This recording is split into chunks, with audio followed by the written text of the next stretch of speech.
lifestyle. Sports cards and we live now. Jeremy Lee in the building and every guest that you ever needed. Sports cards after hours keep the hobby heated. Updates, hobby talk like you never seen it. Sports cards live and none could ever beat it. Sports cards is a lifestyle. Sports cards and we live now. Welcome to another episode of Sports Cards Live with your host, Jeremy Lee. What is up, everybody, and welcome to episode number 268 of Sports Cards Live. It is Saturday night, May the 17th, 2025, and my name is Jeremy Lee. Guys, if you are looking to add a grail to your collection, as I have recently done, check out Fund Your Cards, the leader in hobby consolidation. They will help you fund your grail with your own cards. Check out fundyourcards.com. Their industry leading client portal is available on that website for you to check out as well. And guys, Mint Inc. is a leading hobby brand in Canada. Check out their Toronto location, their online shopping, worldwide shipping. They do live stream shopping, auctions, breaks, gradings, and more. Their primary focus is to bring the ultimate hobby experience to Canadian collectors. mintinc.ca. Worldwide shipping. Don't forget, GP Sports Cards offers a wide range of hockey breaks located right here on YouTube, streaming every Wednesday and Friday. All new products and breaks can be found on their website, gpsportscards.com.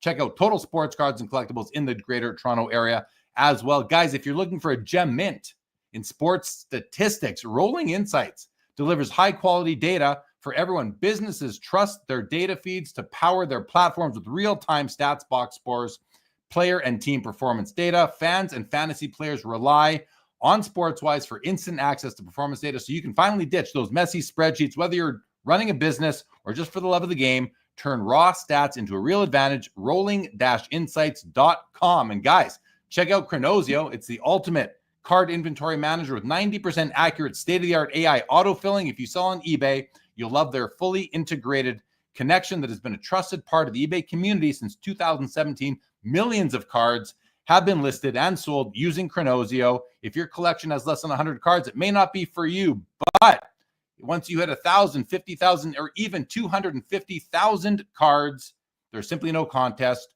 Chronosio is the only option for serious collectors. Elevate your collection management today, guys. Get started at home.chronosio.com. And if you want to sell cards on eBay, but you'd like the pros to handle it, reach out to me directly, and I can be your rep, your point of contact with Slab Sharks. Hit me up, send me an email, jeremy@slabsharks.com. And also, if you have been losing any sleep about your uninsured, valuable sports card collection and other collectibles, check out privatecollectioninsurance.com/sportscardslive. We are now an ambassador for PCI, and their founder, their president, Enzo Ferrari, has been a prior guest on the show. Check that out, guys. This episode is available on Apple, Spotify, wherever you listen to your podcast. We are now splitting this up into an episode to drop every day, Monday through Friday. So they are now shorter and more consumable for your convenience. Follow, subscribe for free. Leave a rating and review on your podcast platform. Thank you, as always, to our loyal viewers and listeners. If you are not yet subscribed to the channel, please take a moment to do so. And as always, your comments and your questions are in play. All right, guys, I see a bunch of you in the chat already. Welcome to the show. Let's turn on Instagram, and there we go. And now let's bring out none other than, what are we calling him now? The Hobby Pope, Joe Perot. Welcome back, buddy. How are you? I'm doing well, Jay Lee. Happy Saturday night to the chat. Happy Saturday night to everyone out there. And I'm fired up for this show. We got some luminaries of the hobby showing up tonight. Good job. We do. It's going to be a nice show.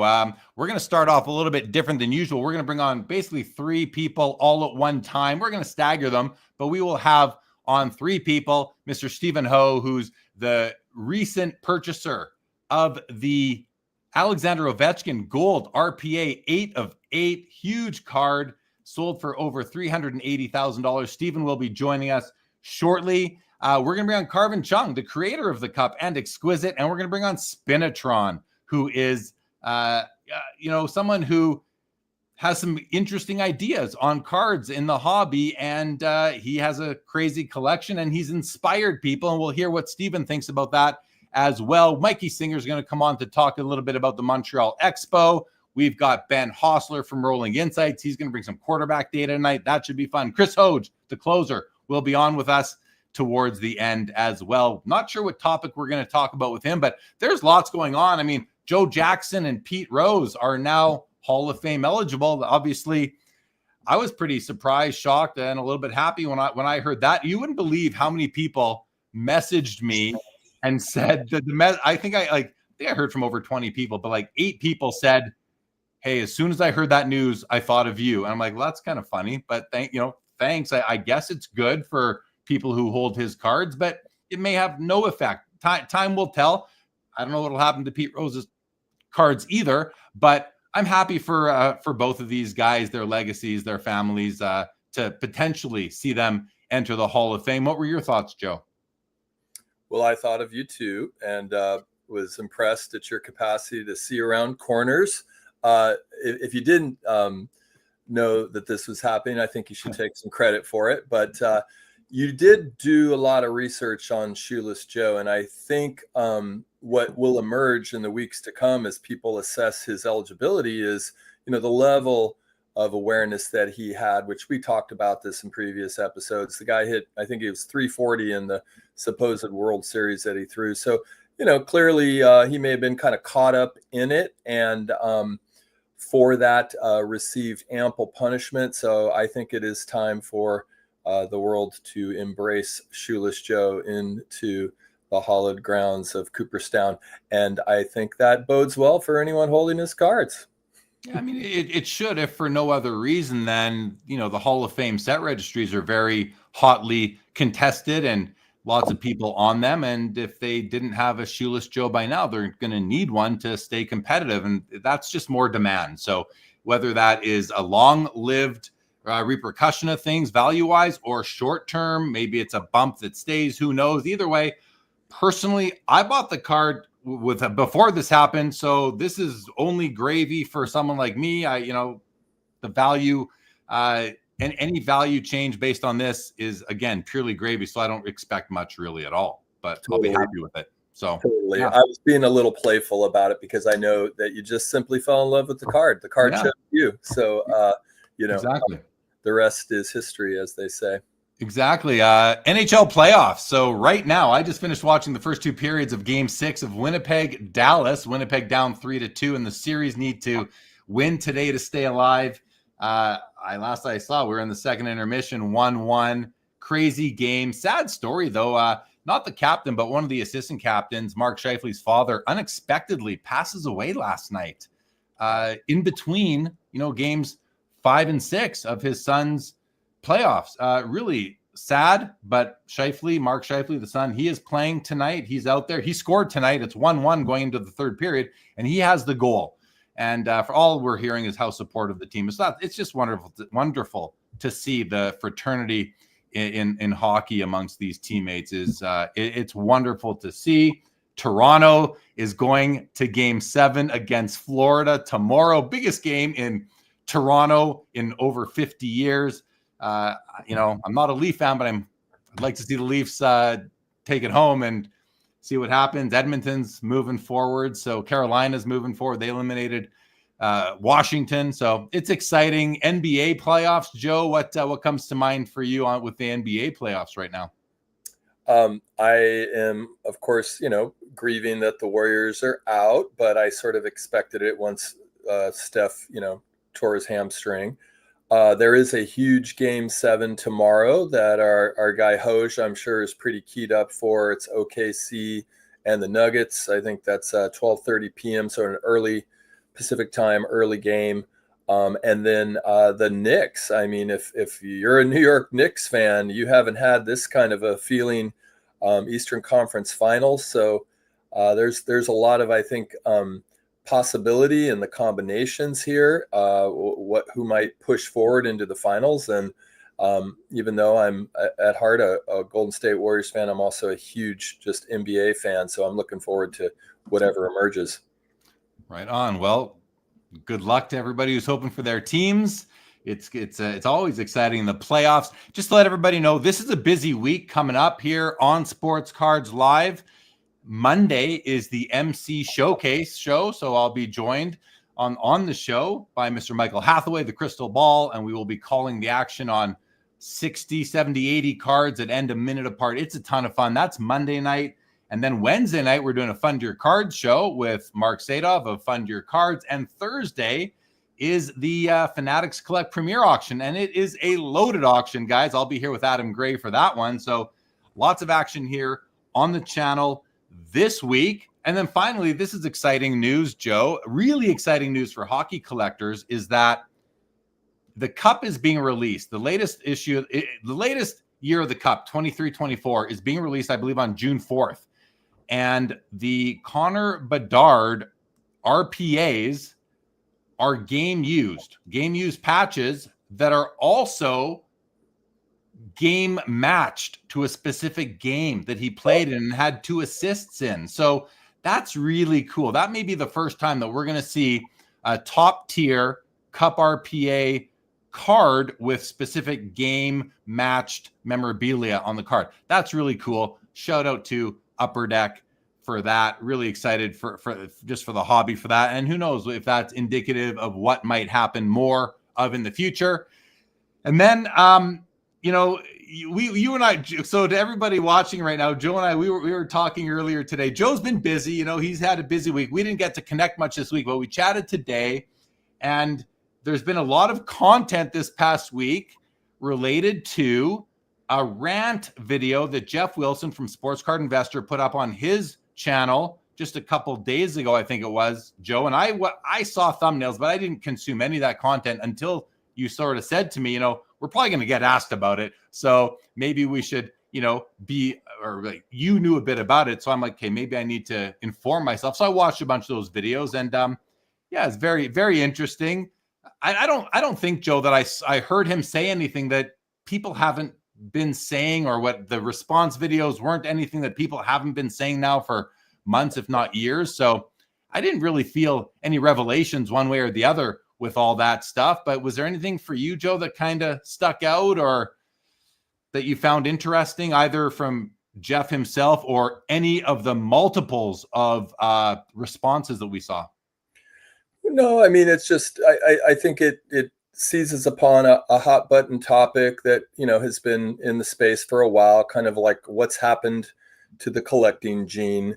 And, you know, I think I heard arguments in various directions that, you know, made sense. And I think I don't think it's an unhealthy conversation. I think it's a good conversation to have front of mind, as Dan the Card Man might say. And, you know, I was intrigued to hear the various content creators' responses, because, you know, different people had varying allowances or acceptances of what was being expressed. And I think, you know, I think Jeff is being a little bit of a provocateur, you know, maybe kind of poking the hobby a little bit. And I could be wrong. I don't really know Jeff, but, you know, I got the sense that he was just kind of stirring the pot, so to speak, and stir the pot he did. Yeah, he certainly did. He certainly did. Well, let's say hello to Tampa Home Investors LLC. What's going on, Tampa? Pick 6 in the house. Good evening to you, Laura, Mark Santucci, Chuck Clement. What's going on? Good to see you. Dan Brown is here. Stooks is here, watching from vacation somewhere in the heart of Texas. The curmudgeon is here. Skeppy is present. Dan Brown, welcome to the show. Ding you. That is Spinotron.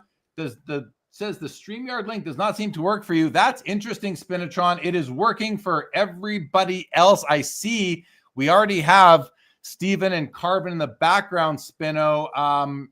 Got to go through Google Chrome, maybe. Spinotron. Try a different browser, Spinotron, is what I can say for now.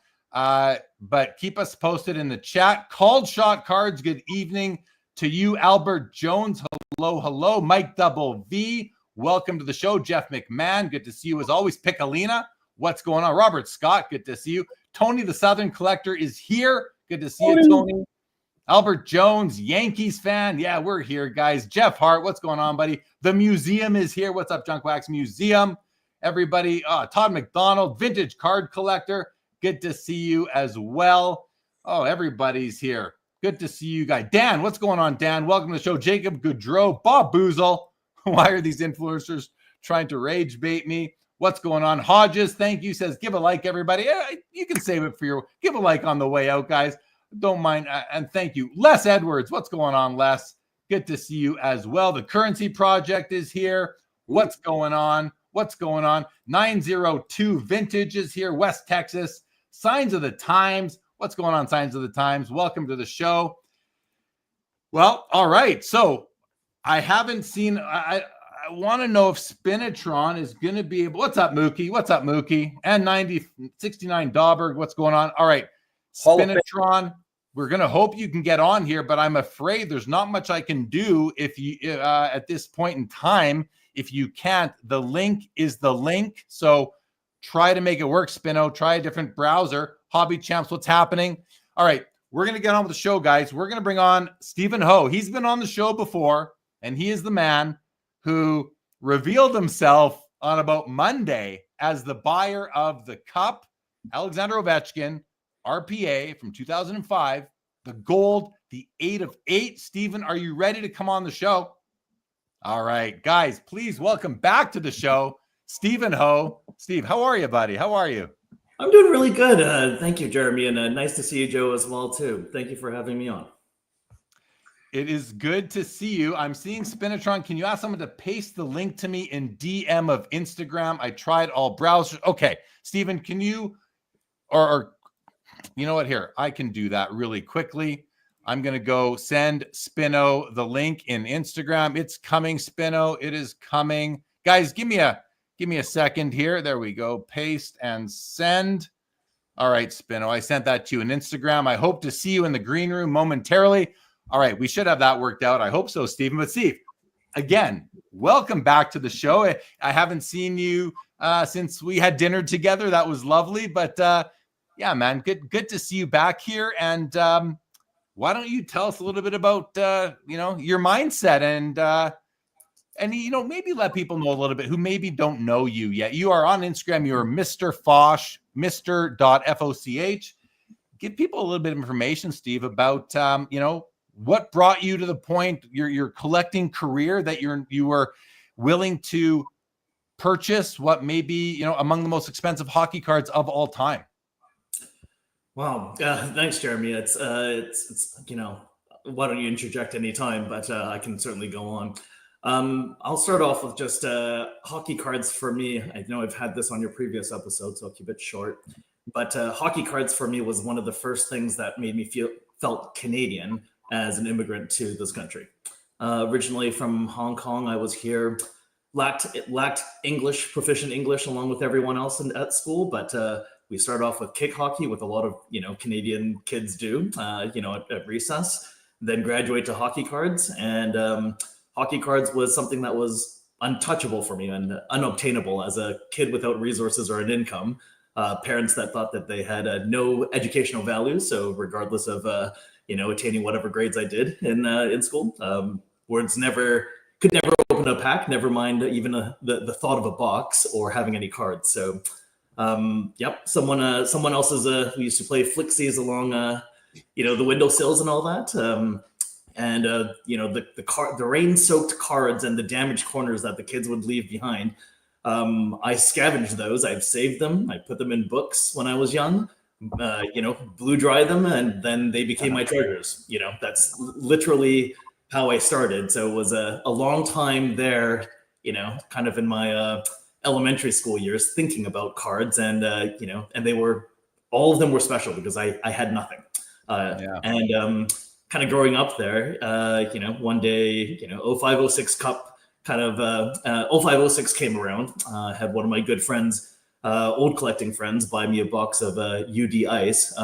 For the people that don't know, this product had modern cards that were also 130 point thick, had autographs, patches, but all of that was completely new to me. I did not collect anything since, I think, 91, 92 Upper Deck, where Solani's rookie year. That was probably the last year that I tried to collect, and then nothing until 0506. So things that are very normal now for how you would define modern cards, with serial numbers, memorabilia, autographs. That was all new to me when opening 05-06 UD Ice for the first time. So we hit a patch card, had no idea what it was. Used to just the 35-point regular, older vintage cards, in that stock. But when you held something like that in your hand, I still remembered how, even like the heft and the weight of these cards and just the presence itself, even though it was a simple black patch, but, it had nice acetate. And there was something that was very alluring about these cards that felt nothing like the cards I remembered from the 90s and the 80s. What kind of took me here was, I think after, having a solid finance career in my early days and having disposable income at that point, got very curious about when 05-06 the Cup launched. Just happened to be there for right timing and everything else. Hockey was an interesting one for me because I tried to follow the NFL for a little bit during the lockout just before 05-06 Cup. And for those that don't know as well, 05-06 had a Cup, had a dual rookie year as well too, just because of the lockout there. So I tried to like another sport, couldn't do it.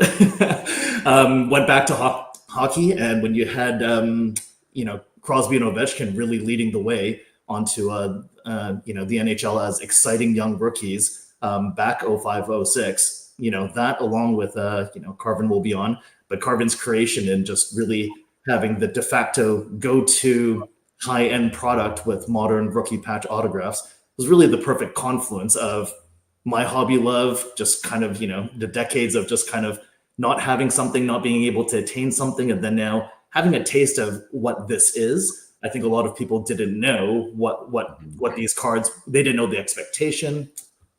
Yeah. Okay. So appreciate the history. It's good to set the context. I mean, I've known you in the hobby for 20 years. I mean, I was with you at the Expo in 06 when you cracked a case at the upper deck booth. Karvin was there too. You actually hit a Crosby RPA in that case. That was amazing.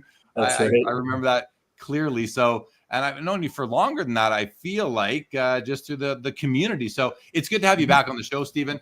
Karvin and Spino are both here in the green room now. So glad to know that we worked it out with to get Spinotron on. But let's bring Karvin on first, and let's do that. Karv, you ready to go? He's ready to go. 2 thumbs up. What's up, Karv? Welcome back. How are you, buddy? How's it going, everyone? Here, Stephen. Nice to see you, Karvin. Joe, with the surfing background, and of course, Warren Spahn. No, I'm just joking. Jeremy. Jeremy. Karv, good to have you back, buddy. And before we continue on the discussion, again, condolences on the passing of your father. I knew him, and I've known you for 20 years now, and just condolences, and hope that you were able to celebrate his life, and just want to share that with you. And again, all of our best here from myself, and I'm sure the whole community here tonight. So our condolences, Karvin. I really appreciate it, and thank you, everyone, for the regards and all your sympathies. What's interesting with my dad is that when I was young, at about 4 or 5, he was a heavy smoker, and by him going to buy his cigarettes at the Becker's or Max Milk or whatever the names we remember back in the day, he used to buy me like 2 or 3 packs of hockey cards. And even though that wasn't the first hockey card I ever got, that was from scrambles, if the school, and how the bigger kids would throw all the cards up and diving into ponds or puddles, to get that one ripped card all creased. And that was like the prize that I took home. My dad kind of started me on my journey on hockey cards, just saying, hey, here's a couple of packs of cards. I know you like the Maple Leafs or Bobby Orr, and you can maybe go for a set. Needless to say, he didn't really value it. Like Stephen just said, it's like, why are you collecting hockey cards after all that time and spending all your time on hockey cards and trying to put a set together? And just really didn't have a value for it. For the older generation, or baby boomers, I guess you could say, it's all about stamps and coins that they collected. And for cards, they just thought it was like, that's not something. So that actually led to a pretty tough childhood for me, or a tough upbringing after university when I had a card business. Although he supported it, he was actually tough, and I was kind of like the black sheep. Even then, when I went to work for a dream job at Upper Deck, he actually encouraged me to go. He said, take the pay cut, go pursue your dreams, but trading cards. Like he wanted me to be a doctor. Most second generation Chinese people like myself, their parents always like, okay, accountants, engineers, computer science, maybe a lawyer, but trading cards. Yeah. so all throughout, I remember bringing home the one card I signed on the autograph on the Allen and Ginter card, and my dad laughed. He goes, "Who wants to collect your autograph, Karvin?"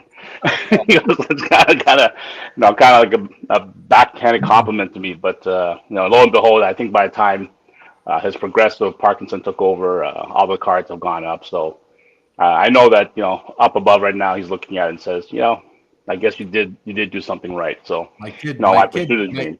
He's thinking, my kid done good for sure. You done good, Karv. You done good. So, and you got a family now. You gave him your granddaughter, and so I'm sure he's looking down and is proud of what he sees. And I mean, let's face it, you've certainly left your mark on this industry, which is an industry. Okay, let's, in the interest of keeping on schedule, we're gonna bring Spinotron. You ready to go, Spino? You ready to go? Give me a thumbs up. He's good. All right, guys. Spinotron, welcome back to the show. How are you? Good to see you. Hello, everyone. Thanks for having me to be part of this historical unveil. Thank you. Yeah, you bet. You bet. Well, this is really Steve's moment here. And Steve, let's just jump into it. And, really, why did you buy this card? Why did you pay what you paid? What did you have to give up to get it, if anything? And when you're answering these, Stephen, please feel free to bring Karvin or Spinotron into the discussion on your own, because I know that they both were influential upon you in a very positive way. So please speak to the card. I think people want to get into the mind of somebody who spends $380,000 on never mind a hockey card, but any card for that matter. So why'd you do it, Steve? Why'd you do it? Sure. Setting up some background here, definitely Karvin and Spinotron were, very big influences for me. I think I've mentioned a couple of times on the themes of minimizing and consolidating as something that I've continually done just throughout my PC. I think maybe any cards that I end up having, I notice that my eyes and my mindset just gravitates towards my favorite ones. It's regardless of values, but whatever's special to me. And then the lesser cards of that same player or athlete, I start caring less about. And it's really separating for me. And my own challenge for myself is things that, it's a hobby, right? So there's things that are shiny that we all really like and we chase. But there's a very big difference between cards that I truly love and a whole bunch of things that I really like that I find shiny. That's a self challenge to myself I'm still going through. But when this card popped up, I would have, I was doing whatever it takes just to go get this card. This card really hit everything on so many different levels for me. And by the way, I'm just going to cover a bunch of us up for a second, guys. Oh, no, not cover. This is the card that we are talking about. This is Steve's new card, and it is a special card, Steven. I mean, it's the gold RPA. Back in the earlier days of the Cup, the gold RPA was numbered to the player's jersey number. So Ovechkin only has 8 because his number is 8, whereas Sidney Crosby has 87 of the golds, which puts it more in the value area of his regular RPA. But this one, being that there's only 8 and the golds are beautiful, they are nice. In my mind, they're nicer than the regular silvers as well.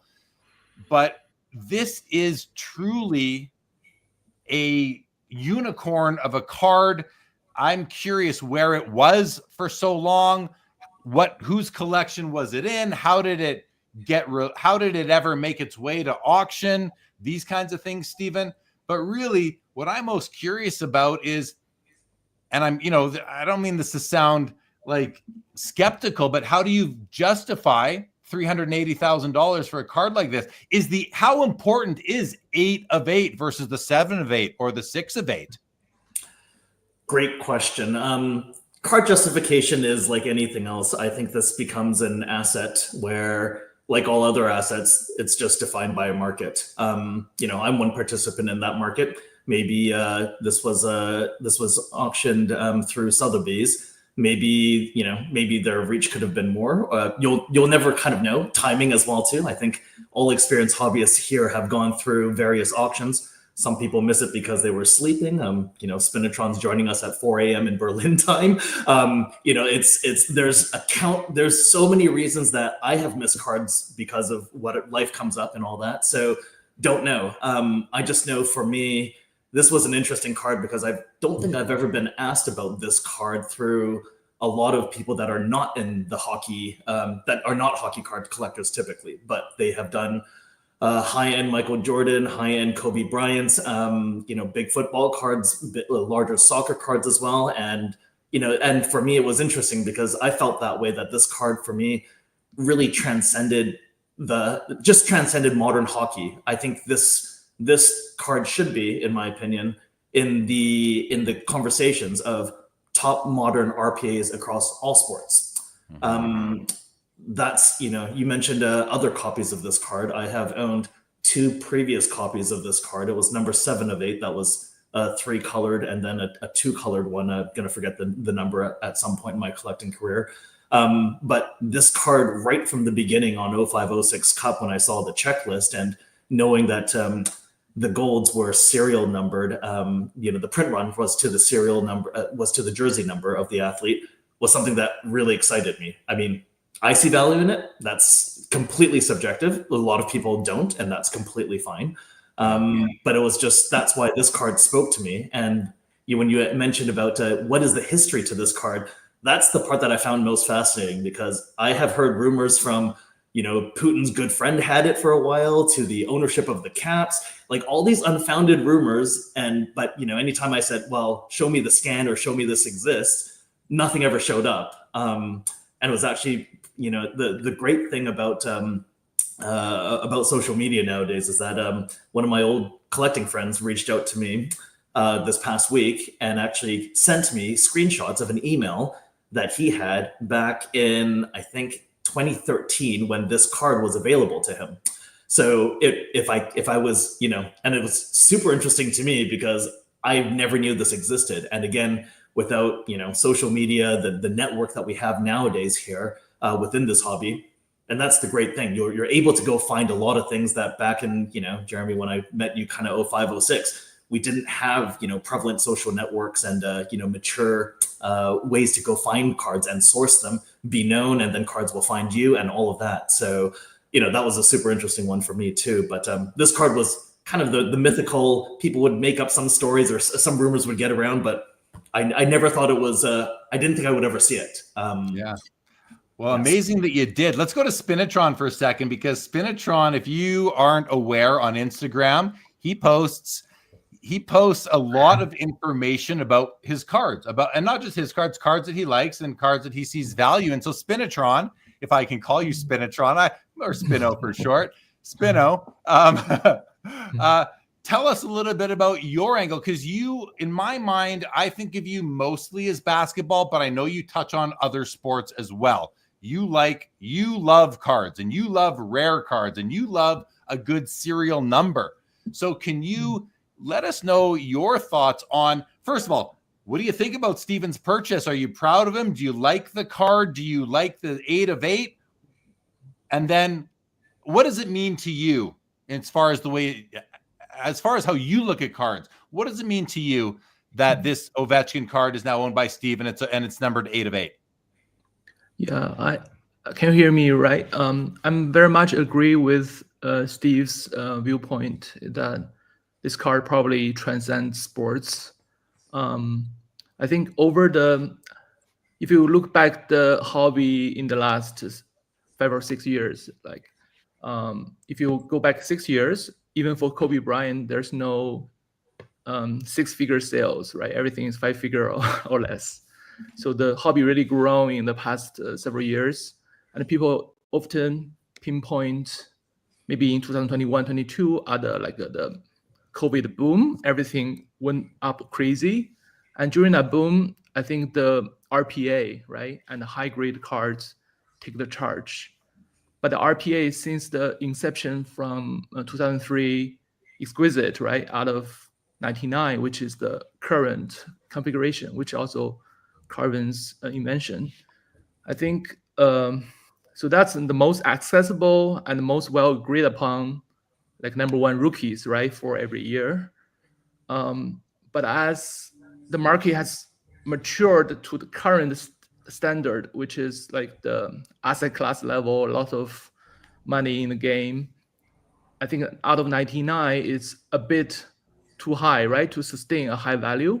So I formulate this observation as commodity card versus coffin card. Basically, commodity card is a card which is transacted very frequently. You know exactly the value at any moment, and people can get rid of it and get it back later on, just a matter of price, right, opportunity cost. But coffin card is basically a collector item. Some card might be like once in a lifetime, right? I'm pretty sure Steve will keep this card for a long time, right?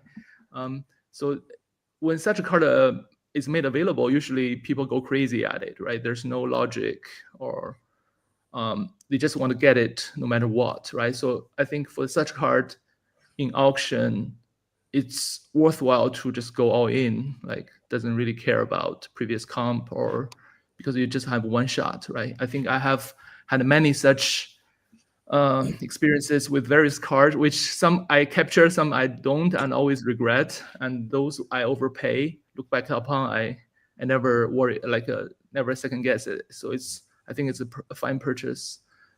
This, I think, because of the Karvin's genius, right? There's out of 99 version, and there's a gold version out of jersey number print run. This allows a coffin card like counterpart to the usual commodity card. I think that's really a blessing to the hobby. And also, if you look at the past rookie years, right, especially in the 2000s decade, the jersey number being really small and also all-time great, I think this card is basically the unicorn, right? LeBron 23 is still fairly large, but still, yeah, it's somewhere in between. But this card is really a unicorn, and 8 out of 8 just make it one of a kind.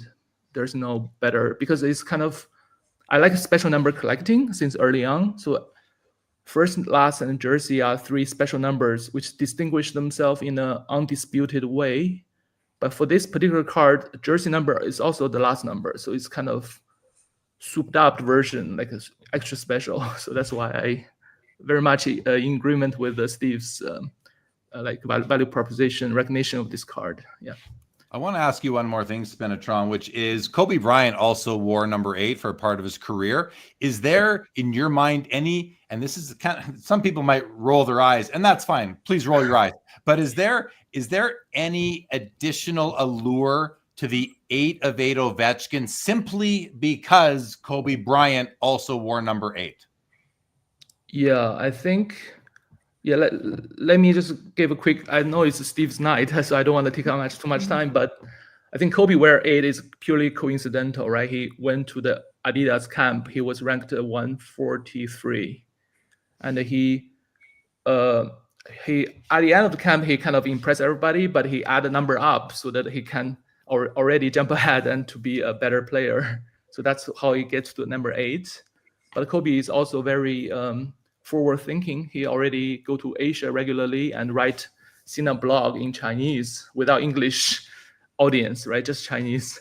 So he knows the culture, and 8 happens also strike a chord with like Oriental Asian audience, right? And why jersey number is so important? I think like statistics, analytics, records are what like define the sports, right? But at the end of the day, people remember like what's the single thing that represents athletes. If I mention 23, the first image you come up in your head is Jordan, right? Number 8 is Kobe or Ovechkin now. So I think and also the biggest honor is to have the jersey retired, and the biggest recognition from fans, everybody wear your jersey, right? Like everywhere, like it's a measure of cultural relevance, dominance.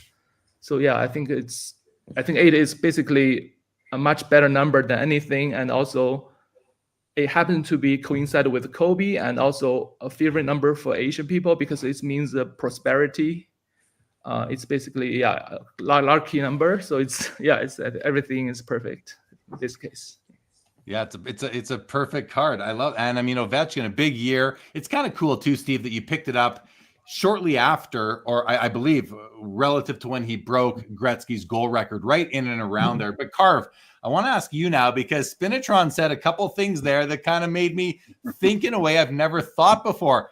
I use the term commodity cards all the time, but I use it for cards that are, you know, young guns or rookies from the 60s, 70s, 80s that you can find dozens or hundreds even of copies at any given time. I've never thought of an RPA out of 99 to be a commodity card. Maybe I need to further that thinking and move in that direction, and I'm willing to consider it, of course. But Karvin, what do you think when you hear that? Is 99 too many copies of an RPA? I mean, relative to what? I'm not exactly sure, but is it, or no, I do know, because as Spinotron said, he considers that a commodity card versus what he calls a coffin card. Coffin, well, you know, where you're going to take to the grave with you, sort of thing. So what do you think, Karvin? Is 99 too many copies of a card in order to be a coffin card or a lifelong type of hold? Well, that's all relevant. That's really all relevant to each individual collector. For some people, you know, a card out of 25 is a coffin card, but to your apex collector, a card number out of 8, and especially redefine it to 8 of 8 really is truly a 1 of 1. It's not an 8 out of 8 card. It's the 1 of 1, right? And that's why it's a coffin card, because it's a card that makes it basically has sentimental value to the person that buys it, also has attachment value. And what's interesting about the number 8, like you know, growing up as a child of Hong Kong parents and Southern China parents, like, you know, you'll never buy a house with a number 4 in it. You always have to have an 8 on it. We get our phone numbers with 88888 if it's possible. We would have 7 8s in our number, right? So 8 is culturally relevant for the Chinese community, and in fact, not only for the Chinese community, other Asians like Japanese and Koreans and even the Filipinos, they all know about the number 8, because remember, the Chinese also have a lot of immigrants that immigrated to the Philippines, to other countries. So the 8 has a huge relevance in culture for Asian culture. Now, you know, it's interesting that Spino is the only person that calls it a coffin card, right? Everyone always says we'll take it to the grave. Well, in Mahjong, when you play Mahjong, what is called a coffin Mahjong tile, it's 88, right? The eight balls, which has, you know, 88, so that looks like an 88. So all this is like, I think the reason why 8 is so popular, especially for Kobe and Ovechkin, is that they're two of the GOATs that have 8s, right? And, you know, for baseball, you have a person like Cal Ripken, and football, your person that has number 8 that's probably the most famous is Troy Aikman. So for Ovechkin being the goal leader and also something that we grew up with, and then Kobe, of course, if he had worn number 4 going to China, I'm telling you right now, he would not have the popularity in China as he has with 8. So those are things. Sorry, Karv. I was just saying, I wonder if, like, is Asia, the Asian collecting community, is that a powerful enough segment of the community that the values that are being attached to these special serially numbered cards are going to last and are going to prevail moving forward? Is the community in Asia that big? And Steve, I want to hear your thoughts on that first, and we'll go around, and then I want to get Joe's thoughts on something too. But Steve, what do you think? Is the Asian community influential enough that 8 of 8 is going to remain important into the foreseeable future? I'd say yes, because I think there's, you know, I certainly know enough Asian collectors across all sports that are very significant collectors. You know, Spinotron and Karvin can certainly speak more towards the China market, but I think even, you know, China market outside of hockey and everything else I know is just extremely large, and a lot of those collectors rather stay private as well too. So, you know, a lot of it is a little bit tougher to go verify, but I think when you talk about, I'm going to use Karvin's term on apex collectors, I certainly know of enough Asian collectors that play in that space easily And that means at the margin, when you're really, winning an auction or making a deal, and the last quite a bit of money matters. Most of them really just don't really bat an eye if you need something and you just need to have it. Just doesn't make a difference. So in that respect, they end up winning a lot of these coffin cards, as Spinotron calls them.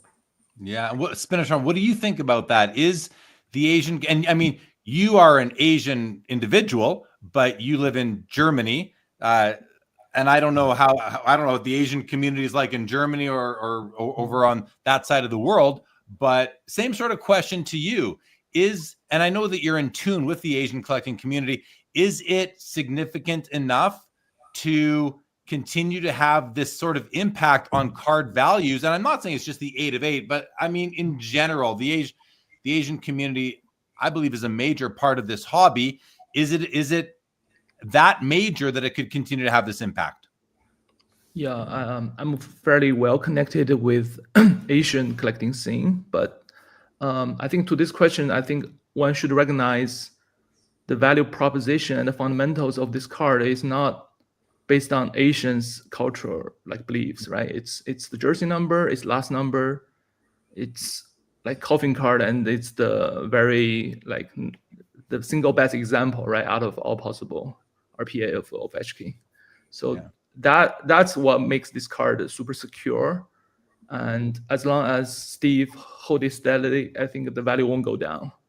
But to your question, I think recently we see an example, right? A Pokemon card, which never has serial numbers, right? But one card with the slab PSA number ending with the 5.8, which sold for 10 times as the other. Just both are gem mint.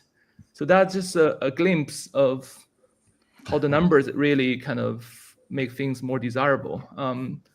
I think as of right now, I think the Asia market is still, I think they have great taste, and I think the widespreadness and the how attached people are to the cards emotionally, I think are much better than the US collector. But still, I think the biggest single spending on certain on the card on average, I think mostly still from the US, right? I think. Yeah. But for the art and other stuff, I think it's maybe the other way.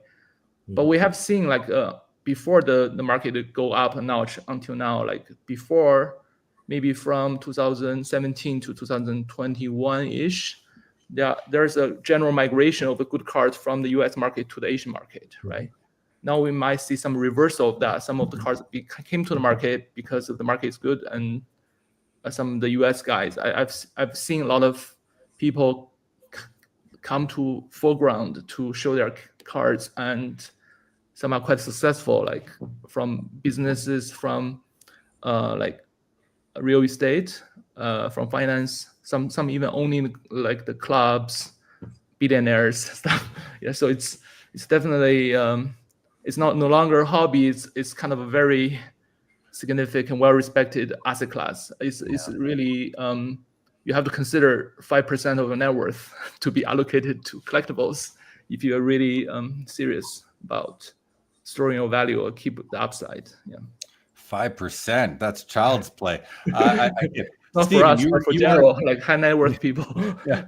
Steve, fair enough. Steve, you wanted to jump in for something for a few seconds ago. I did. For Spinotron, this was actually after the purchase of my card, so I can't say this was some unique insight or a hot take that way. That's something that I've always really appreciated from his posts and thoughtfulness. But I didn't, and I laughed with him because I actually I think I called him out, and I thought he was wrong on this post because I know my 05-06 Cup really well, and I think he posted that there were 64 Ovechkin 1-of-1s in all of 05-06 Cup, and I said, no, that's not possible, because I went through the dual shields, I went through the dual shield autographs, and then I thought about it. I'm like, oh, printing plates. I forgot all about the printing plates, the 4 colors for each one, and then the stickers and non-stickers. And then and very interesting for me in that context to say, okay, if you've got rarity now, thinking about rarity, and you say there's 64 Ovechkin 1-of-1s for 05-06 Cup, how many 8-of-8s are there in 05-06 Cup? Well, there's 2 of them. One of them is this guy here. this is the honorable number, 0506 Cup Ovechkin, 4 colors, number 8 of 8. That was a card I never, that was another amazing card that I was so fortunate to go grab a couple of years ago. Never seen it before, always asked about it, just gave up, 20 years of giving up, and suddenly it shows up. That was a card I was willing to go many times more than it ended at, and I was super happy about that.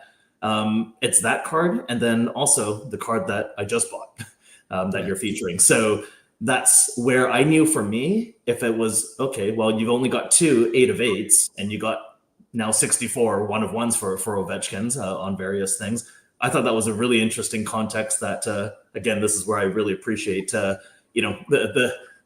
level of depth of thinking that Spinotron really has added to the hobby. It's I'm not usually lost for words, but if anyone else in the hobby certainly knows, it's amazing just to go read up on things and just learn more and get challenged more on even things that you think you know very well. Spinotron, the one thing about your posts is that I can't read them. The text is so small because you fit so much on. So you got to screenshot and zoom in a lot of the time to read them. Hey, Joe, I want to, we're talking a lot about commodity coffin cards and, the 8 of 8 being of extra value. Where do you fall when it comes to serial numbers on a card? Do you care about the bookends, the number 1 of 99, the 99 of 99, the jersey number? What do you think of these sort of special serial numbered cards? Well, I've been influenced by Spinotron's posts over the years, and understanding statistical probability, it does get me excited to think about the particular numbers. And I think for me specifically, so I want to acknowledge what Karvin said. It's all relative, right? I'm not in the league of some of these guys, or even you, Jay Lee, but I was lucky enough, maybe 12, 15 years ago on eBay to come across a Steph National Treasures rookie card. That's just a patch card, triple patch card. It's numbered to 49, and this one happens to be numbered 30. And so for me, as a Steph Curry fan and player collector, this is one of my most treasured Steph Curry cards. Even though it's not an extraordinarily expensive card, it has personal significance for me. So I think in that context of the question you're asking, Jay Lee, I do pay extra special attention to players that are meaningful to me in regard to the jersey number. And it's funny to have Spinotron here. I feel like I want to ask him a question, and it's kind of a funny question. It's nomenclature, I suppose. So it's a playful question. It's not necessarily, but Spinotron, is my 30 out of 49 Steph Curry card, is it an eBay 1 of 1? Is it a 1 of 1, or is it a true 1 of 1? Okay. So I think eBay 1 of 1 usually means if you search on eBay at the moment, that's the only card that show up. That's the eBay 1 of 1. So even like a random number, it's also even a 1 of 1. But some people also say like the special numbers are eBay 1 of 1 because you can like spam 1 of 1 in the title, which gets put up when the super collectors search for 1 of 1. Yeah, I think you can call it. You definitely cannot call it a true 1 of 1, right? You can say it's one of a kind card, a special card, a jersey number card, things like that. Yeah. I'm being mostly playful with that, but and just one other thing I wanted to acknowledge with Steve's origin story that I think is important or resonates with me. And again, it's all relative to our resources and our life journeys, our professions, all of that. But Steve, one of the things I heard as you were explaining sort of your upbringing, I would imagine that given your childhood and sort of the resources that were available to you, to have at this point one of the most desirable sports cards across all sports and in the entire hobby, there's a certain, not everybody is a card person. For some people, it's maybe a mansion, maybe it's a yacht, maybe it's, a Lamborghini of some, there's all kinds of Rolexes. But it resonates with me because I don't have a whole lot of resources in my life. And so my cards in some ways become the part of my, I guess you could say, identity that I can feel very proud of and feel like, okay, maybe I don't have all these other things, but I've got a really, beautiful, Gaudy Babe Ruth or something along those lines. So I don't know if that means anything, but that's kind of what I heard as you were telling us about your upbringing. Yeah, thanks, Joe, for noticing that nuance. I think for me, it's actually a very funny thing. It's actually even I mentioned to someone that was actually more a sense of freedom because I earn what I earn. I earn it. I can do what I want with it. If I wanted to go, whatever else. If my wife comes on and says, "You spent what on a piece of cardboard?" I can just say, "Well, I can, so that's why I did." And it's almost even a little bit further than that because when you live under two Asian tiger parents where nothing is ever good enough, and you're so used to being told that what to do, you didn't set your own boundaries. It was almost I use the word liberating, as in, well, because I felt like it. I didn't have to go look up and seek permission from anyone or whatever else. And and for me, it felt like the most irrational thing, but at the same time, it was so rewarding. And even weeks after I won it, I still remember just it made me feel giddy happy about just something, right? And it's all relative to everyone else, right? I mean, as you said, maybe it's cars, watches, or whatever else, hobbies and stuff. But it was one that it kind of really came full circle from meeting Karvin, from meeting Jeremy, from and I have a funny.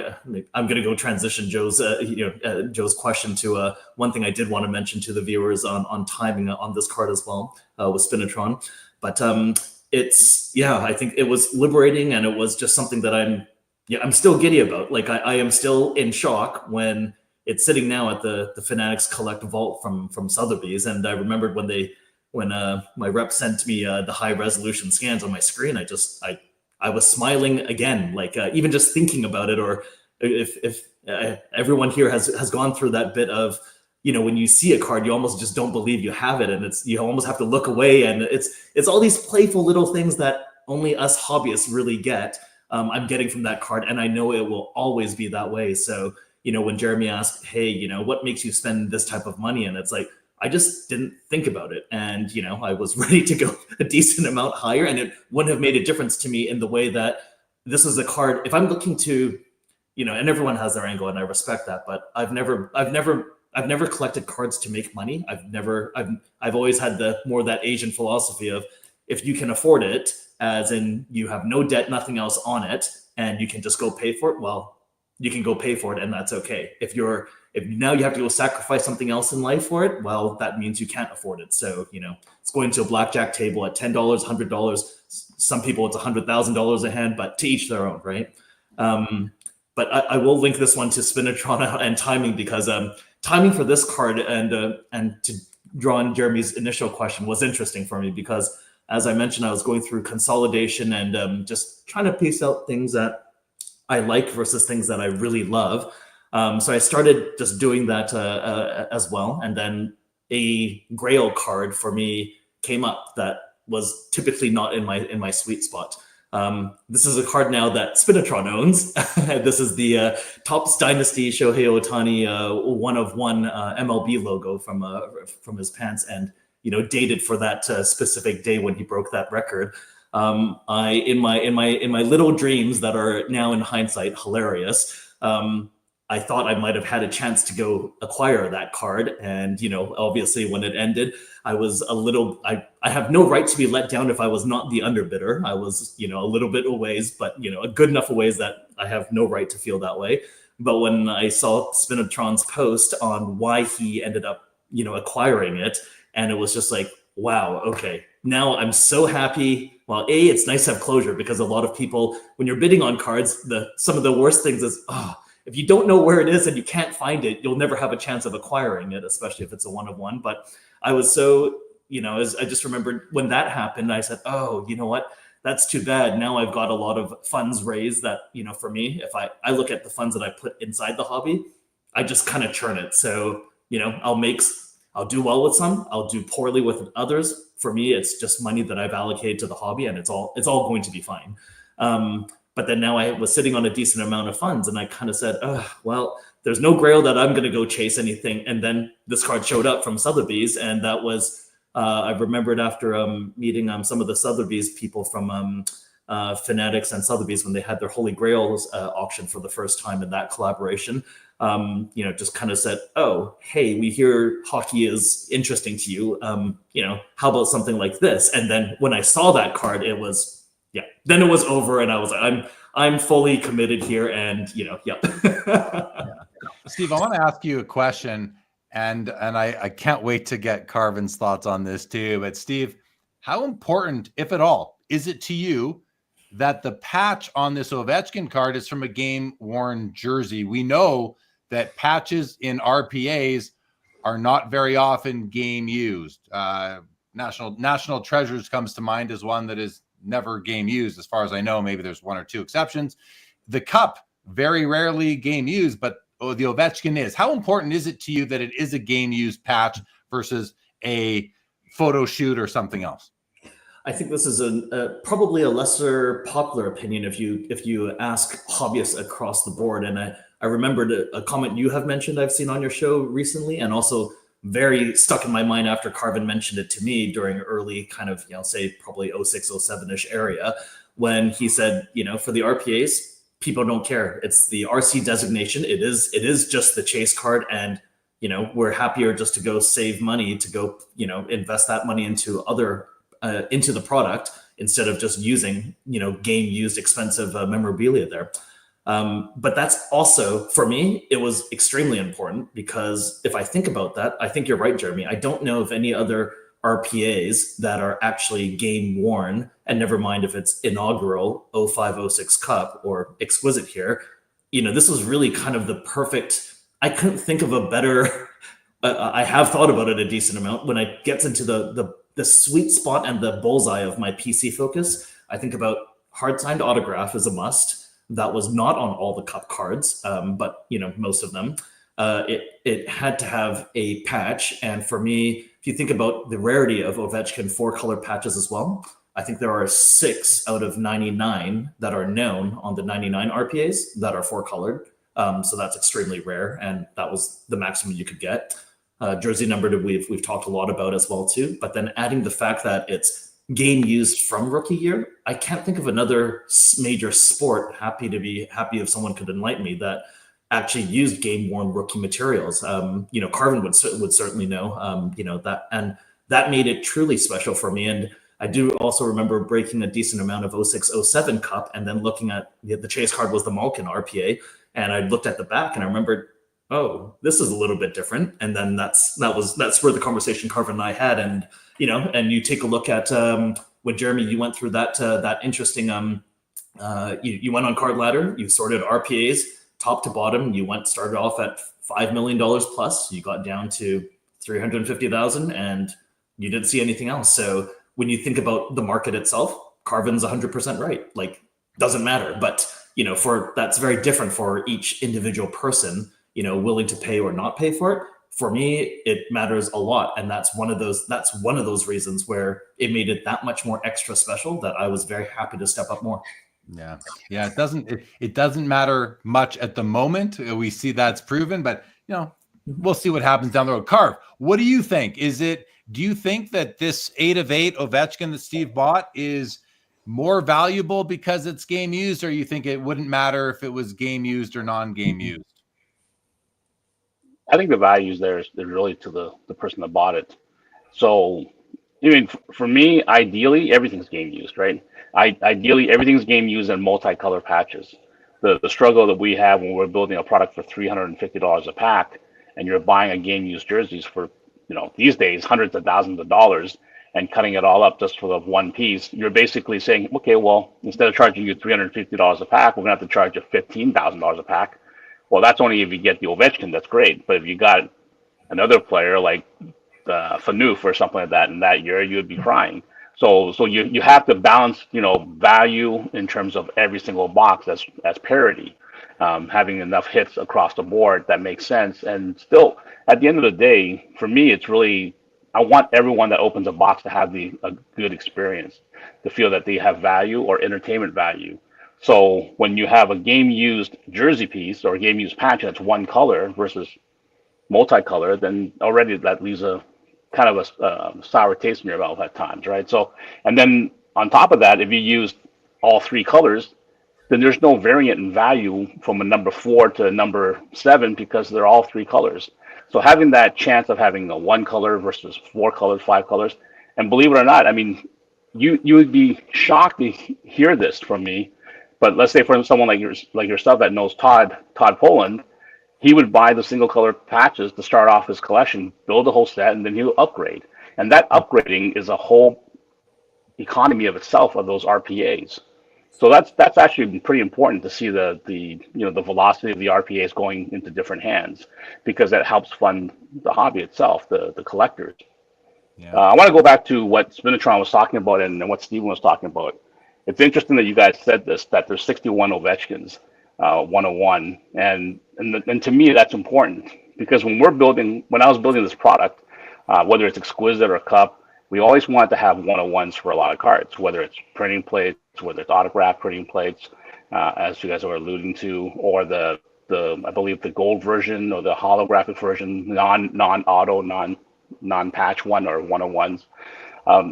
Those are hits that we typically want to include so that people get excited to hit a 101. But to me, like, it's always about the ones out of 8s, the essential credentials, green gems. Those are not 101s. And so be it that, you can have a logo man that's a 101 that's desirable. The fact that 8 people could be very happy having those cards, and then of course the 8 of 8 and the 1 of 8 will have the biggest premium towards. And to me, the last, even though it's not the first number, the last number to me is way more important. This is the actual jersey number. And also, when we talk about, like, I think when Spino was talking about it, like, when you think of 23, it's Michael Jordan. It's also appeals to hockey too, because when you think of, who's number 33, everyone knows 33 is Patrick Waugh. 29 is Ken Dryden. Or if you're a Maple Leaf fan, then you say, number 27 was Daryl Sittler, or 93 would be Gilmore. And now 97 is McDavid. 87 was probably the most significant number of all jersey numbers because he was born on August 7th, 87. So 87 for Sidney Crosby is significant. So those are things that I look at as that's an attribute or a trait of a player that you don't even have to say the name. You say 87, everyone automatically knows it's Sidney Crosby. In hockey, you say 8. If you're a big, if you're an older collector, maybe you say Cam Neely, but really everyone's going to talk about Ovechkin. So that's important. But and to me, there's always a mythology of numbers. Numbers have its own logic, math. Now maybe I'm stereotyping myself that I'm Chinese and like math, I like numbers more so than letters, I guess. But at the end of the day, like, numbers mean a lot. And in every culture, each number has a significance to mythology and culture too. So not just Chinese, it's every culture. It's the universal language for all collectors. Steven. A quick one for you, Karvin, actually, because I actually did have one nuance that also made this card more special for me, and it was more of a question to you to see if it was purposely done or why it was done. I know I've gone on and said about they've made 05-06 Cup tributes in of various players. I own a McDavid, owned a Gretzky, a lot of great players and all of that in sets from I think 09 and later. But I went through buying a whole bunch of them, fire selling them, and doing it again. And now I'm very happy. I just keep the McDavid. I just keep one of McDavid out of 10 on a PSA 10. But that's always bugged me because, as you know, in 05-06, they had 2 levels of rookies RPAs. They had I'd say they had the out of 99s, which was 3 players: Crosby, Phaneuf, Ovechkin. And then there were the 199s that were the rest of the RPAs. Their color differences, that was actually lighter on the 3 out of 99s, but it was also the same. That's the part I found interesting for the golds, where the 3 golds, even if Phaneuf was out of 3, Crosby out of 87, Ovechkin was out of 8, those 3 were actually also lighter than all the other ones that were $199 made into golds and their jersey numbers. Was that purposely done because that was the only year for 05-06 Cup that it happened?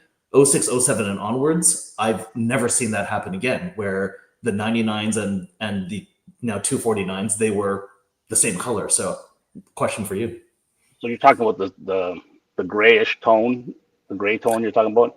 Yeah, I would probably have to equate that, because that's more of a PMS color. Everyone knows, and you probably don't know, it's a color scheme, PMS, and likely that's probably just an ink issue that happened on those ones. Probably they're printed at different times, and it's unique. It's amazing. I will say one thing about collectors. It's amazing. I don't see a lot of these nuances that you guys talk about, and then you guys bring it up to me, and like, oh yeah, now I see it, and I'm actually shocked, like some of the details that people get into and saying, hey, I noticed this about a card. I mean, for me, it's about the aesthetics of a card. And trust me, I've gone through the ringer in terms of getting hollow foil back onto cards, or having, black borders on cards, because at the end of the day, I remember talking to some of the people internally. They say, hey, Karvin, no one sees that hollow foil. And I was like, what are you talking about? They're like, gold foil and hollow foil looks exactly the same. And that small, the small surface area that it covers. And I say, but hold on a second, am I not a collector that you hired? They go, yeah. And I go, well, if you did it in previous sets and I see the difference that there's hollow foil versus just gold foil, why would you think that I'm the only person that sees that and nobody else does? Obviously, I'm just a collector like everyone else. So that's why we brought back hollow foil, because the hollow foil costs 3 to 4x of what gold foil costs. So we just have to see, we're talking about using game used jerseys, and you're spending all that money, you're not going to get the full foil. You're going to get a simple RPA that looks like any other RPA that doesn't have that difference. With Exquisite and also with the Cup, we actually spent a lot of additional money in their technology. You can't really tell it as a collector, but there's a lot of money spent on technology across the board, just on base cards and all the RPAs and everything else. Steve, I want to ask you a question here about the purchase itself and the magnitude of it and how it kind of fits in relative to the top sales in other sports. And really, when you were purchasing this card or setting your max bid, because you said earlier you were willing to go higher. So I don't know how much higher, but higher than $381,000. Were you thinking at all in your head that, listen, I'm a collector. I collect hockey. I collect some baseball, a few other things as well.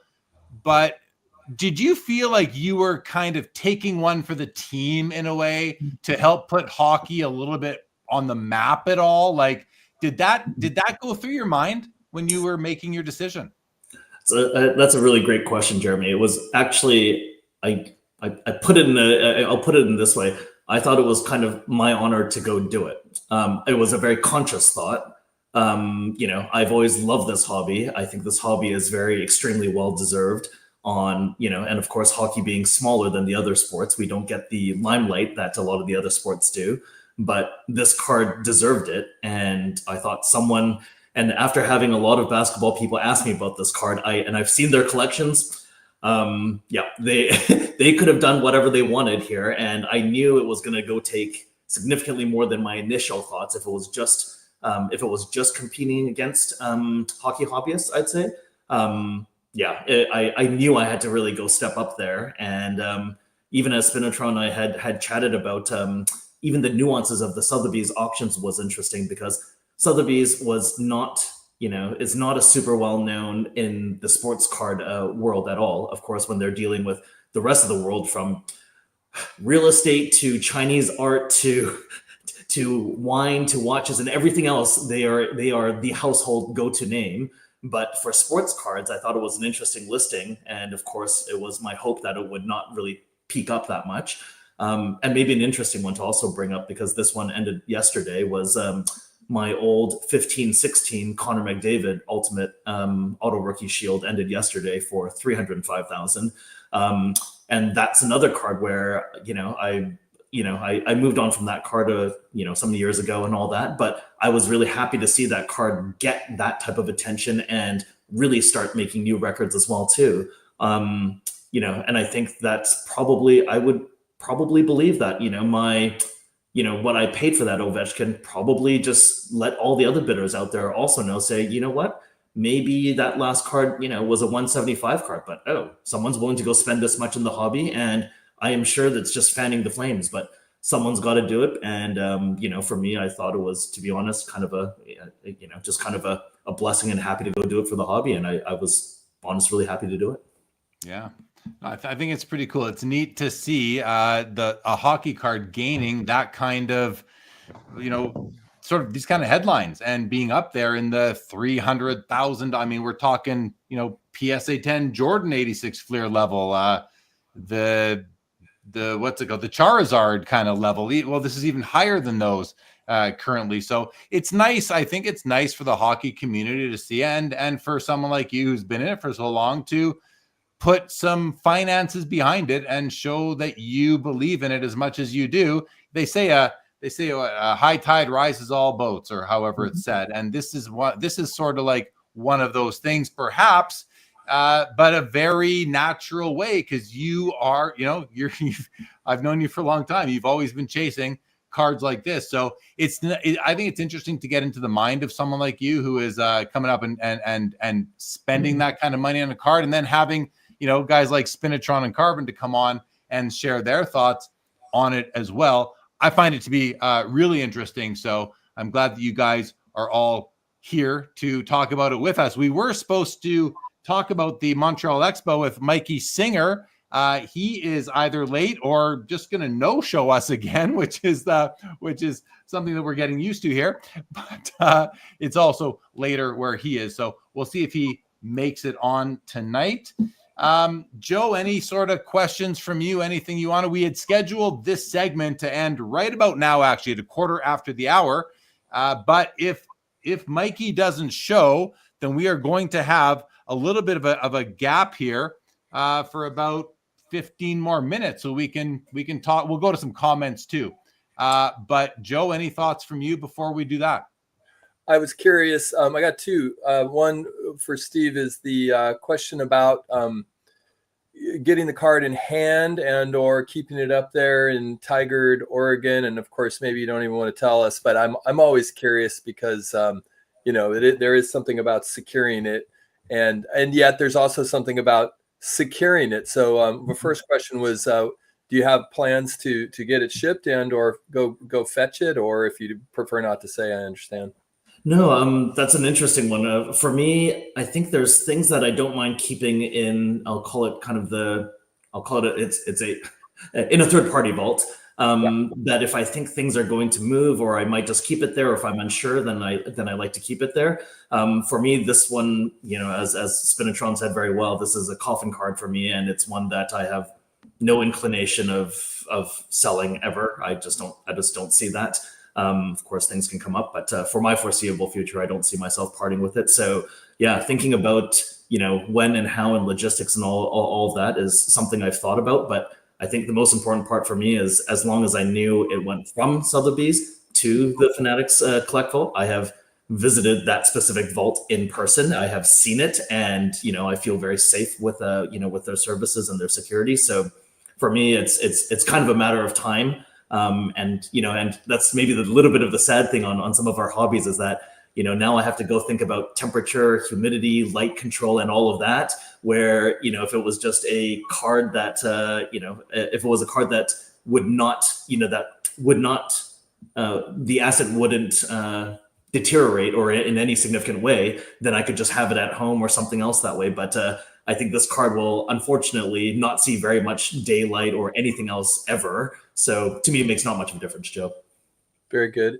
Very good. And then just real quickly, this is really to the whole panel for someone that doesn't fully appreciate sort of where this card, I know, incredibly important RPA, but if you were to convert this into some of the very best RPAs Exquisite has in basketball, where does this sort of equate with, or how might this be seen? Because we've mentioned it as not just one of the most important hockey cards, but one of the most important sports cards. So I'm just curious, Kobe's, LeBron's, MJ's, like where do you see this in relation to that? I know all of you have backgrounds that could answer this question. May I defer to Spinotron on this one? Yeah. I want to add one thing which exactly kind of relevant to this question is that I think if you look at the basketball, right, for the exquisite run, which is basically the best RPA kind of configuration, basically what you have is LeBron and maybe Wade and Durant, right? Those three names, maybe Melo a little bit. And then you look at LeBron and the KD's RPA jersey number, like 23 out of 23 and 35 out of 35. Both cards are one color in the patch, right? White color patch. So I think in this case, Ovechkin is the maximal color and a very nice pattern. I think in this case, it made this card a little bit more special among those peers, right? Because I think I asked Karvin before, and maybe Karvin can explain why basically try to spread wealth a little bit, right? It's not try to make the jersey number much more appealing. So give other cards some chance to shine by having a less special number but a nice patch or something, right? Yeah, maybe Karvin can say why LeBron and KD are in one color for the jersey number. I wish I could sit there and say we micromanage the value of the multicolor patch and the numbering. We don't. I mean, I just at the end of the day, like when we were building sets for 05, 06, especially at that time, I was creating like 60, 70 sets a year. So just equate that to a 52-week year. I was creating probably in some cases 3 sets a week because basketball and hockey run parallel to each other. So it's just a matter of we can't sit there and start micromanaging everything because then things will get mixed up. More mistakes will happen, believe it or not. And as I said, more multicolor patches. You know, it was up to me, I would have said, man, everything should be a 3-color. That's what I would think. You know, that's ideal, and I want everything to be game used. But then I'd be spending, you know, we spent at least about 10 to 15 days each time doing collation mixes and hand packing it. And I think that's far more important for us to hand pack it, get it all right, the mix right. Jeremy's been part of that process. He's seen how tedious it is, and there's countless hours to get those mixes done. So that's way more important, getting that right versus just even micromanaging the cutting of the patches and basically allocating the right patches to the right numbers. Just too much work. Maybe Joe, also just my thoughts on this is if there's a kind of a comparable card on your initial question there, it's maybe something that doesn't quite exist, but maybe if Kobe was debuted in a time where 96 had RPAs and all that, maybe it would be his exquisite RPA 8 of 8, would be something that would be comparable. I think as Spinotron mentioned, the LeBron Gold 0304 exquisite, if it was 23 of 23 with max colors, would be something that would be close. But I think when you start getting down to print run, there's on these types of cards, if it's 8 versus 23, is quite a noticeable difference in also value. So I would probably say Kobe's probably a pretty good proxy, but of course, when Ovechkin has, the de facto gold record and everything else, that kind of puts it kind of in that level. So I think that would be my answer. All right, good stuff, guys. We're going to take a minute and say hello to more people in the chat, get to some comments and questions, and we're going back in time here. But Chad Shipper, what's going on, buddy? Lonely Basement Baseball Cards. Good to see you. YK says, Steven, do you have the card in hand yet? I know you do not. Do you plan on taking it in hand, or what's the plan? Yeah, as I think I told Joe, eventually, but I feel very safe with it at the Fanatics Collect Vault right now, which they have received it. They have sent me high-res scans of it. I feel very safe with it there, and inevitably, yes, because it is something that I do plan to keep for the indefinite future. Nice. Wesley says, cutting the show to 1 hour podcast replay bites was an amazing idea. Glad you like that, Wesley. Darren Hogan, rounding the corners with Darren, catching us live. He's been on the road. Thanks for all you do. And congrats on Shoeless Joe reinstated. I've had so many congratulations on this. It just doesn't feel right to accept those congratulations. What am I going to do? Say not say thank you. So thank you very much. Yeah, man. Card says that no education point.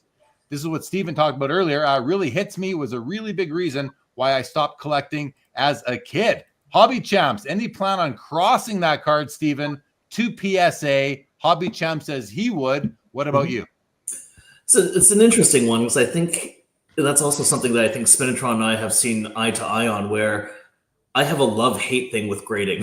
Like it's I will leave some of my stronger comments off of this, but I think that just I'll leave it at some of the variability. Is just a little bit too much to stomach at times when it's just some subjective grading. And for me, having a slab and all of that doesn't change the card itself. I am very focused on what the card is. If the card, and opening enough 05-06 Cup, the card was, all cards there were pretty condition sensitive. It's also one reason where, one of my other grails for myself, that first time I was on Jeremy's show, was buying the Sidney Crosby 05-06 Cup BGS 10 RPA that I own out of 99. And that card for me was special because I've opened enough Cup and I have seen very, very, very few amazingly pretty perfect cards. I can see, even Karvin will remember how the Cup, was folded in and it was hand packed, and even taking it out was really difficult. So there are a lot of reasons there that I appreciated that for grading. But for me, overall, on a card like this, I was actually pretty happy with it. You can say it's kind of a joke or something else to say, hey, it's BGS 8. Here's another jersey match number on the grade or something silly. But for me, the slab doesn't make any difference to me whatsoever. The card is the card, and I've always stuck with the card is the card. Love that. Love the end of that answer right there. E-Dub, what's going on? Hope all's well with you too. Cage says, Karvin and Spinotron doesn't get much better than this. Nice job. Andrew Anderson, 8 is lucky in Chinese culture. Yes, we've established that for sure. Sammy Thunder, what's going on? Foul ball. Good to see you fellas out there. Skeppy says, how rare is too rare? There's a point where the high value is only determined by a handful of people. If half the handful change direction, the value perception becomes very volatile. I don't think there's any secrets that this hobby is volatile. And I think Skeppy makes a point there that it's well taken and reflects what has happened in the past, will likely happen again as well. Timepiece Esquire, very excited about Burbank Cards' new location. Thank you for the tip. Appreciate it. Les Edwards says, I agree with Spino. 99 is way too many. Too many hands influence their market. There is no value protection. Very similar to what Skeppy just said. And that's the deal when you come up with cards that are numbered and you know how many there are. Skeppy here says, if the card is headed to the coffin, why would there be value to anyone else? In theory, the card is non-existent in the market. I don't know really what to make of this question. To me, the answer is obvious. Just because it's a coffin card and maybe unavailable doesn't mean that other people don't covet it. And that's why there would be value for it. And somebody could come along and Steven could say this is a coffin card, but if someone offered him $5 million, he might have no choice but to take it. So Steven, is the card truly non-existent in the market now? Or, we're using Spinotron's language of coffin cards, now applying it to you. So I don't know if you're the right person to ask this question to. Maybe I'll redirect it to Spinotron and say, Spinotron, I don't know what a big number for you is in money, but if you have one of your coffin cards, if you bought a coffin card for $250,000 and someone offered you 10 or 20 million, is it still a coffin card? It's all relative, but I think there are certain cards which are really coffin cards for me. There's no, you put $1 billion up front, I wouldn't take it. Wow. Yeah. Wow. $1 billion. Oh, wow. Okay. That's fair. And then to Skeppy's question, in theory, the card is non-existent, but it does exist. I think that's the key there, and people will likely covet it. So go ahead, Steve. Tag on to Spinotron as well too. I think when we're kind of at this level as well too, I'm going to use Karvin's, the apex collectors within this hobby. If you're going to be able to go afford cardboard like this and put, as alternative investments on 5% or less of your total net worth into something like this, the rest of everything else is fine. It's not going to change your, you can go buy a boat, buy a plane, buy something else. It doesn't really, if it's not really changing that lifestyle for you, I don't think, that's where you get to very interesting collectors that have, 7, 8 digit cards and everything else. And it's not a money thing for them. And I think there are cards that, I would say are kind of very much, I like Spino's answer because I think that's true.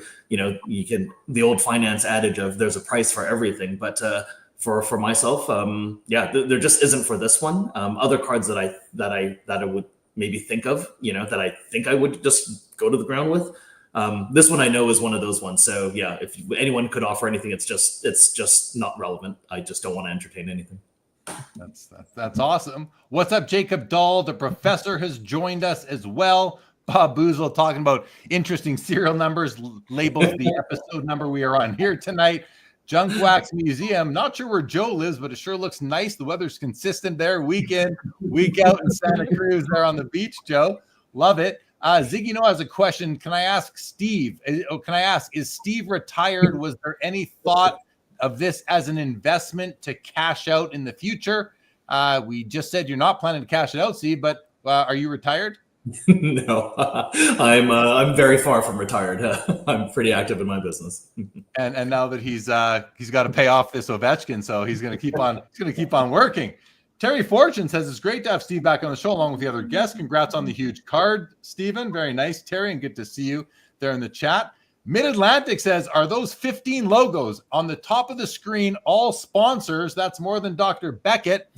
Yeah, every logo you see up there is a sponsor or a partner of Sports Cards Live, and I am just very blessed to have very many wonderful relationships within this hobby and this industry, and I'm grateful for each and every one of those up there who show faith and believe in what we're doing here on Sports Cards Live. Thank you, Mid-Atlantic, for giving me the opportunity to thank all of my sponsors and partners here. Bob Boozle, we should have a legally binding chat vote on the new slab for Stephen's card. Very good. Les Edwards says the hobby is a much more exciting space with Stephen doing his thing. Well, it's also fun with you doing your thing, Les. So let's not forget about that as well. Bob Boozle says Apex Collector, coffin cards, more terms to add to the glossary of sports card investing for dummies. No doubt. Lots of terms coming up here on the show. That's for sure. Sports card shorts. Who's winning the cup this year? Well, I know it's not going to be the Winnipeg Jets now. When I saw that here on my phone a few minutes ago, I was saddened. I am sad, but hey, life goes on. There's always next season, I suppose. The hockey man, but to answer the question, who's going to the cup this year? I want to see Game 7 tomorrow between Toronto and Florida, and then I'm going to be hoping for a Toronto-Edmonton final, but we will see what happens. Dallas is strong, but they didn't look that great the last couple games, but we'll see what happens. What's up, hockey man? Bob Boozle says, I will become Jeremy Lee, Dr. Beckett, and Spinotron of NFTs all rolled into one. Very, very good. Very good. Laura says, Jeremy gets thoughts on the Dick's Sporting Goods House of Sports Card Shops. Hey, anything to keep the hobby going and showcasing it out there. Carv, what do you think about Dick's Sporting Goods and their House of Sports Card Shops? What I've heard is that they're adding like installations into their stores for the hobby, maybe centered around one of these MLB debut patches like they did in Pittsburgh with the Paul Skeens. Carv, what do you think what Dick's is doing means to the hobby moving forward? Well, just Dick's is almost in every single area in terms of the big, suburbs or all the major cities. So it provides a collecting center, and I believe that they're also looking at trade nights.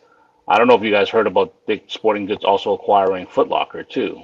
So they're going to be the conglomerate of all apparel, with footwear, now with trading cards. So they're probably going to look at a bigger footprint in terms of their stores, like a superstore for everything. And having sports card there doesn't hurt the hobby. Just have more people, probably encourage more people buying shoes now, buying apparel, now looking at sports cards as something else for them to enjoy besides the clothing aspect of it. Right on. What do you think, Spinotron? Have you put much thought into what's going on down there at Dick's with these MLB debut patches and the fact that I believe I heard them say, or I heard someone say that they said that they want to buy more of these MLB debut patches and put them in cities where they have stores, which is, I heard listening to the crossover, I think it was the other night, that they have I think it was the crossover, over 380 locations maybe throughout the US. That's a ton of locations. But Spinotron, what are your thoughts on what this might mean for the hobby? Yeah, I think anything that puts the hobby into the mainstream and reach more eyes, more outreach,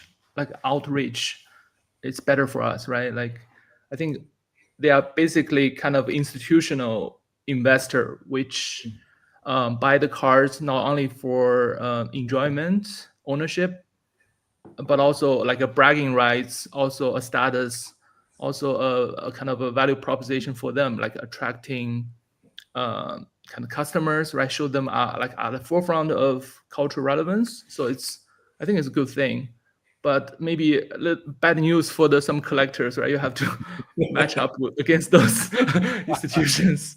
So that really kind of put things in perspective, right? Like when super nice item, you really have to make good use of the opportunity you can acquire them, because sometimes you have one chance, maybe you have another chance to see it again, but then the timing or the effort, the resource you have to do it's just not possible.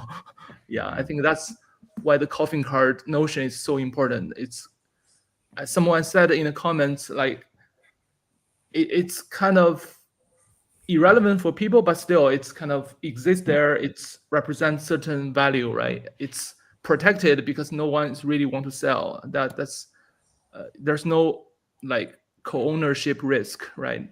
You worry about who are owning the same stuff. Basically, you are like shareholder of this brand, this IP.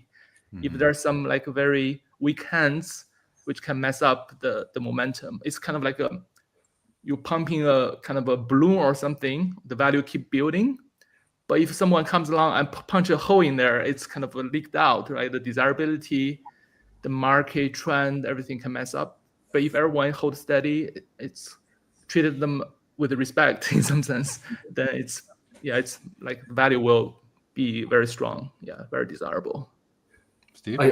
I'd say maybe like that's where, with respect, I think for Apex collectors, when you have 99 print runs of RPAs, that's where it does get commoditized you can say the pros and the cons. We just heard Spinotron kind of talk about the cons there, but the pros are also on you do see the liquidity there. Everyone knows what it is. You don't have to explain why it's special or anything else. It's a more, people see it more. There's more liquidity. There's more media around those cards.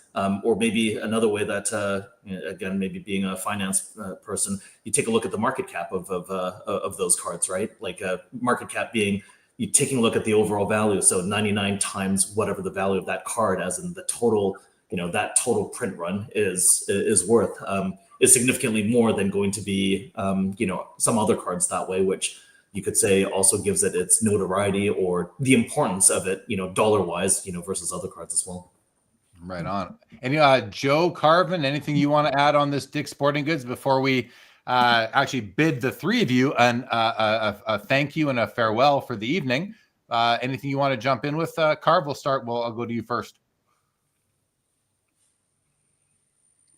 No, I was just thinking about like for Dick's, what if they can look at having some kind of like a museum, right, of trading cards and obviously acquiring some of these grail cards, coffin cards, for them to showcase to people. Because if you think about it, like for example, I look at footwear, and the footwear you don't see the same value for a trading card like running like the Nike Jordans or Air Jordans.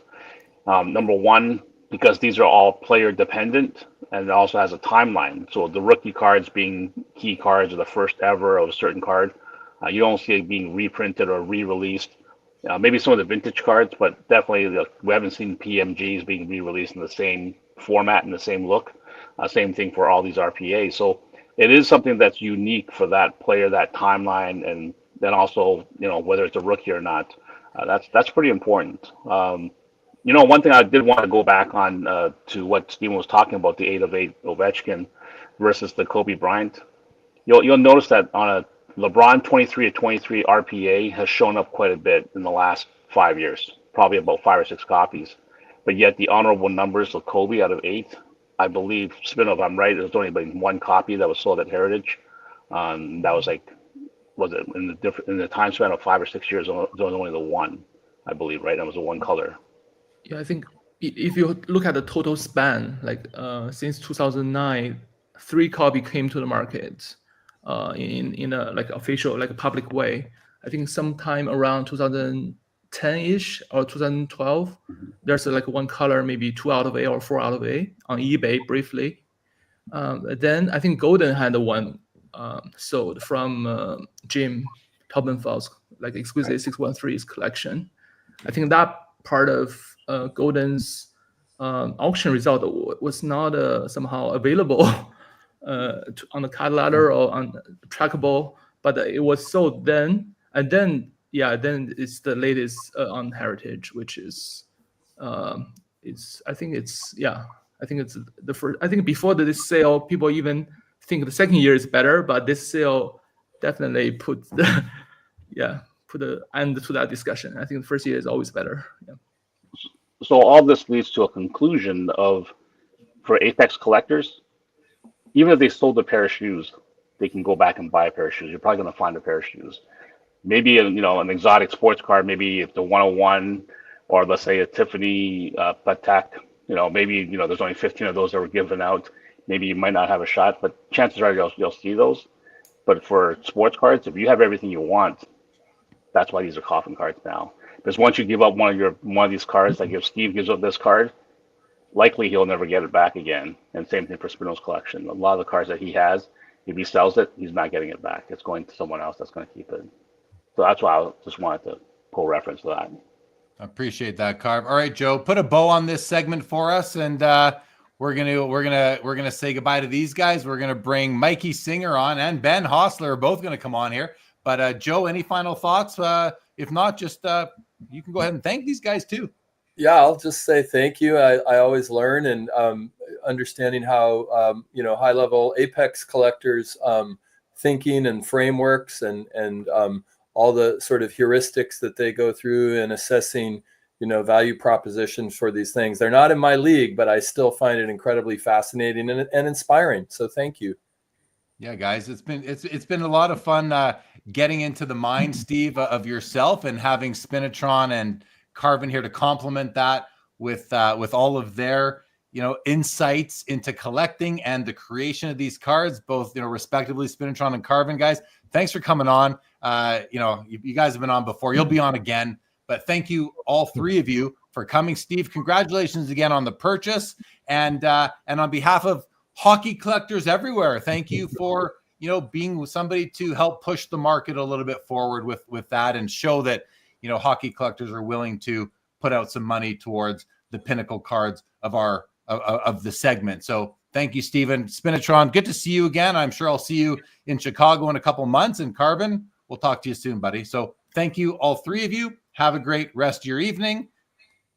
Gentlemen, thank you. All right, guys. Good morning. Yeah.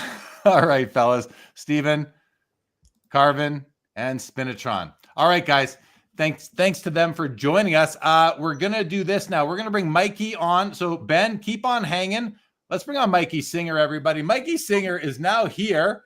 Mikey, here. I already said to the chat, I'm like, I don't know. We're getting used to Mikey not showing up, but here he is. I'm coming, baby. I'm coming. I got stuck at a client dinner that went a little longer than I'd hoped, which is why I'm in a vehicle on my way down. But there's no way I'm going to miss previewing the Montreal Expo. Well, Mark Santucci will be very happy to hear that, because he's been asking for it in the chat.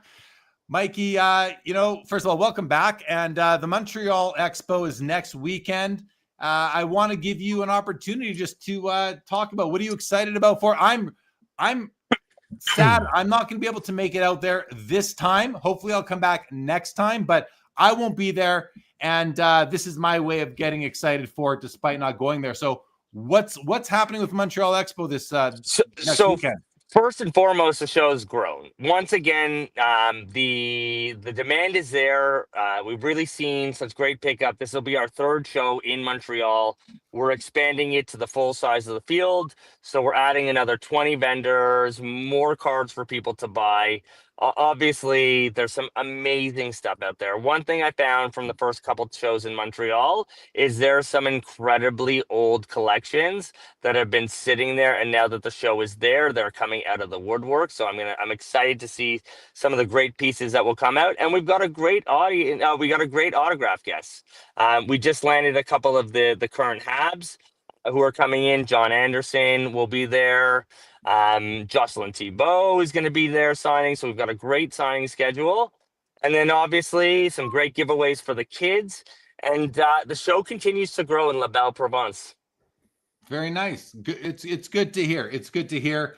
And yeah, you say more cards to buy. I wish I was coming out this time to go do some shopping and hang out. Can people get cards graded there? Like, is PSA Canada going to be represented? Is Beckett there? Is Tag grading there?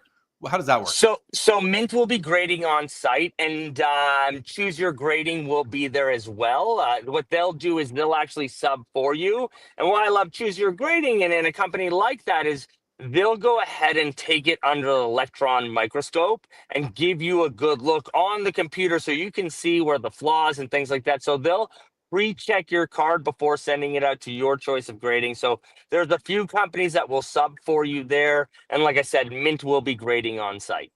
That's Mint is MNT on their label. That's a Canadian grading company. Tough graders, nice slabs. So good stuff, man. Good stuff, Mikey. Yeah, it's exciting to be there. And obviously we got the show coming up in Edmonton in a couple of weeks, which you will be at. And we will be able to hang out there. And obviously, I'll be sad to miss you up on the stage. Jeremy does some of our best Q&As. Sadly, he won't be there. So if you are looking for some Q&As, you're going to get to see me on the stage pretending my best impression of Jeremy Lee, which is not very good. Yeah, I will watch and enjoy what you do interviewing these athletes up on the stage. It's always fun when I get to do it. I'm excited to see you in Edmonton. The Edmonton Expo, like you said, it's June 6th to 8th, Edmonton, Alberta. Yep. I will be there. If anyone else is coming, if you're out there, please come say hello to me there. And Edmonton's always a great show, Mikey. So I'm looking for. Are you driving right now? Are you in an Uber? I am. I'm not driving. I'm being driven. I'm coming back from downtown. We were right downtown in Toronto, which is about a half hour from my house. But I'm like, you know what? There is no way I'm missing my spot on Jeremy Lee's show. I have to talk about Montreal. I have to talk about the contest that we got rolling on, and I have to come and see your face because although many of you don't know this who are watching the show, I make Jeremy call me at least twice a week on FaceTime just to chat about cards. Yeah. we certainly do. Barry Ma from ComC says, looking forward to the show, Mikey. No snow, please. ComC will be accepting cards for grading as well. So there you go. And ComC is a great and you know, if you don't know who ComC is, it's a great way to sell your cards. It's a great way to store your cards. I remember knows. Our first Edmonton. I'm just checking. Barry needs to know that I love Barry and I love ComC too. They're a great partner and sponsor of the show. And I remember the first Edmonton show, you bringing boxes down for Barry and putting a lot on ComC there. Oh yeah, huge. I gave him a huge lot in Edmonton. That one time it was a monster lot for sure. Yep. I remember. I think he had to spend an extra day just to deal with it. I was just going to say, and Barry will be there in Montreal. So if you're looking for a great guy to get your cards to, please go over to ComC and Barry. Yeah, Barry's the best, no doubt. I'm glad to see him in the chat here as well. Good buddy. Okay, Mikey. Well, listen, get back to the car ride. Good luck in Montreal. I'll see you in Edmonton on June 6th. Pleasure. Thanks for having me, man. Love listening to the show. Hi to everyone out there, and we'll see you in Montreal. Take care, buddy. Bye. All right, Joe. So that, he was a little bit late, but hey, he better late than never. Okay, we've got Ben and Chris Hoge in the back, so we're gonna bring these guys out. We're gonna talk some football quarterbacks, and we'll transition to Chris's topic. He's really leveled up his game with the equipment and the headset. It's like, my God, like. I feel like I got to level up just wait till see how inferior you feel once you see the headset, Joe. Yeah, I want to see if he's got his new Laker sweatshirt on too. That threw me for a loop the other night. But all right, well here we go. First, we got Ben. Ben, welcome back, buddy. You've been waiting a while. How are you? I'm doing good. Good to be back on the show. My condolences, Jeremy, about the Jets, and Joe, my condolences about the Warriors too. Yeah, thanks, man. Yeah. Appreciate it. Good to see you, though. Appreciate that, Ben, very much. Thank you. And let's bring on Mr. Hoge. Oh, look at the equipment. Okay, no Lakers. All right. We'll let them stay. How are you, buddy? I knew Joe wasn't gonna tolerate the Lakers. Can you hear me? Yeah. Okay, I knew Joe wasn't gonna tolerate the Lakers gear, so I switched to neutral. Lake Geneva. You sound Lake so Geneva. pro with that new Oh, mic, man. Jeremy, it literally makes the world of difference. I can actually say more things, literally, when I don't have to project and yell so that my laptop microphone hears me. Right on. Well, hey, buddy, good to see you. Welcome back. And why don't we start with Ben? And Ben, I know this is your one time in May that you're coming on the show. You're bringing some data, you're bringing some information, and this time you wanted to talk about quarterbacks. And I think it's timely right now, especially with the news on Brock Purdy's humongous contract the other day. I know there's a couple of other topics. Caleb Williams, there's some controversy there perhaps. So Ben, why don't you set the stage for what it is you want to bring to the table? I've got your screen ready to share, which I can do and navigate us through it. But why don't you set the stage with some context on what you were thinking when you put together a data set here for us to go through on the Rolling Insights SportsWise website? Yeah, I mean, I've been coming on the show for a couple months now, so we're kind of established, and I feel like we're at a place now where we can go a little bit deeper and look at things from different angles than when I was first coming on, and we were just kind of figuring things out. So, given the last time I came on, we talked about rookie running backs and how I thought this was a really strong running back class. So we were looking at some data there. And I know a lot of the chat was talking about the quarterbacks, and quarterback cards in general. So I went ahead and I ranked out some of the younger starting quarterbacks in the NFL, like you said, Jeremy, because it's very fitting with all of the news that's kind of been going on. Brock Purdy, obviously, big contract extension. And then Caleb Williams, I feel like that whole story fits into stuff that we've talked about previously as well with, market can dictate player price as well for some of these cards.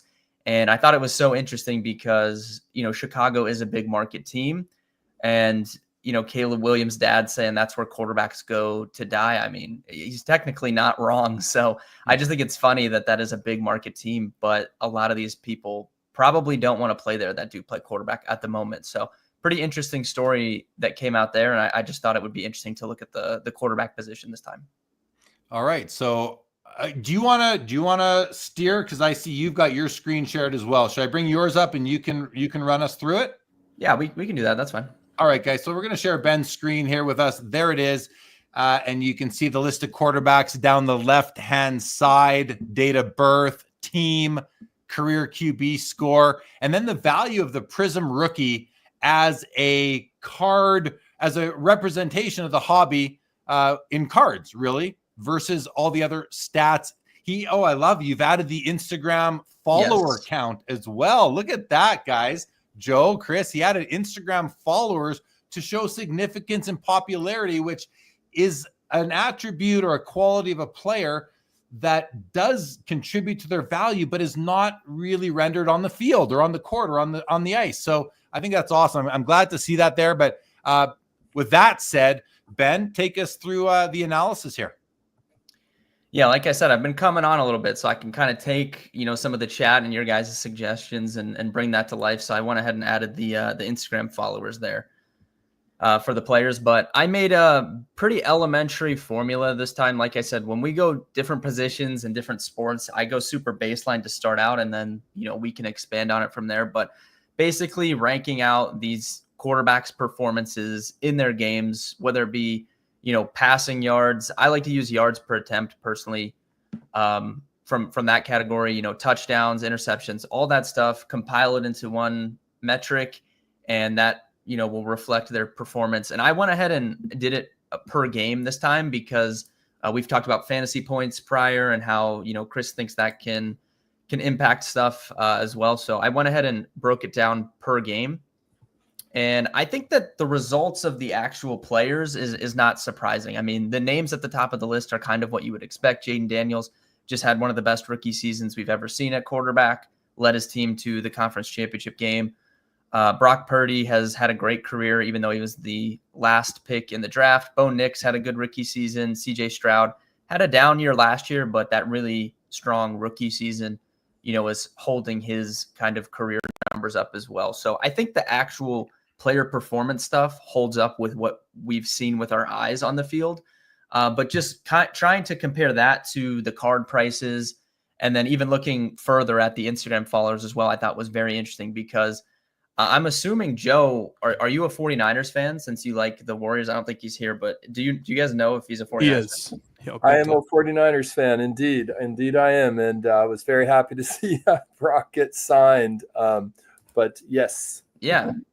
So I think Brock Purdy is somehow, we've seen this a couple times recently in sports, but he somehow went from, in not even a full year, I would say, from being overrated to one of the most underrated players in the NFL. Like, I personally think he is a top 10 quarterback, no doubt.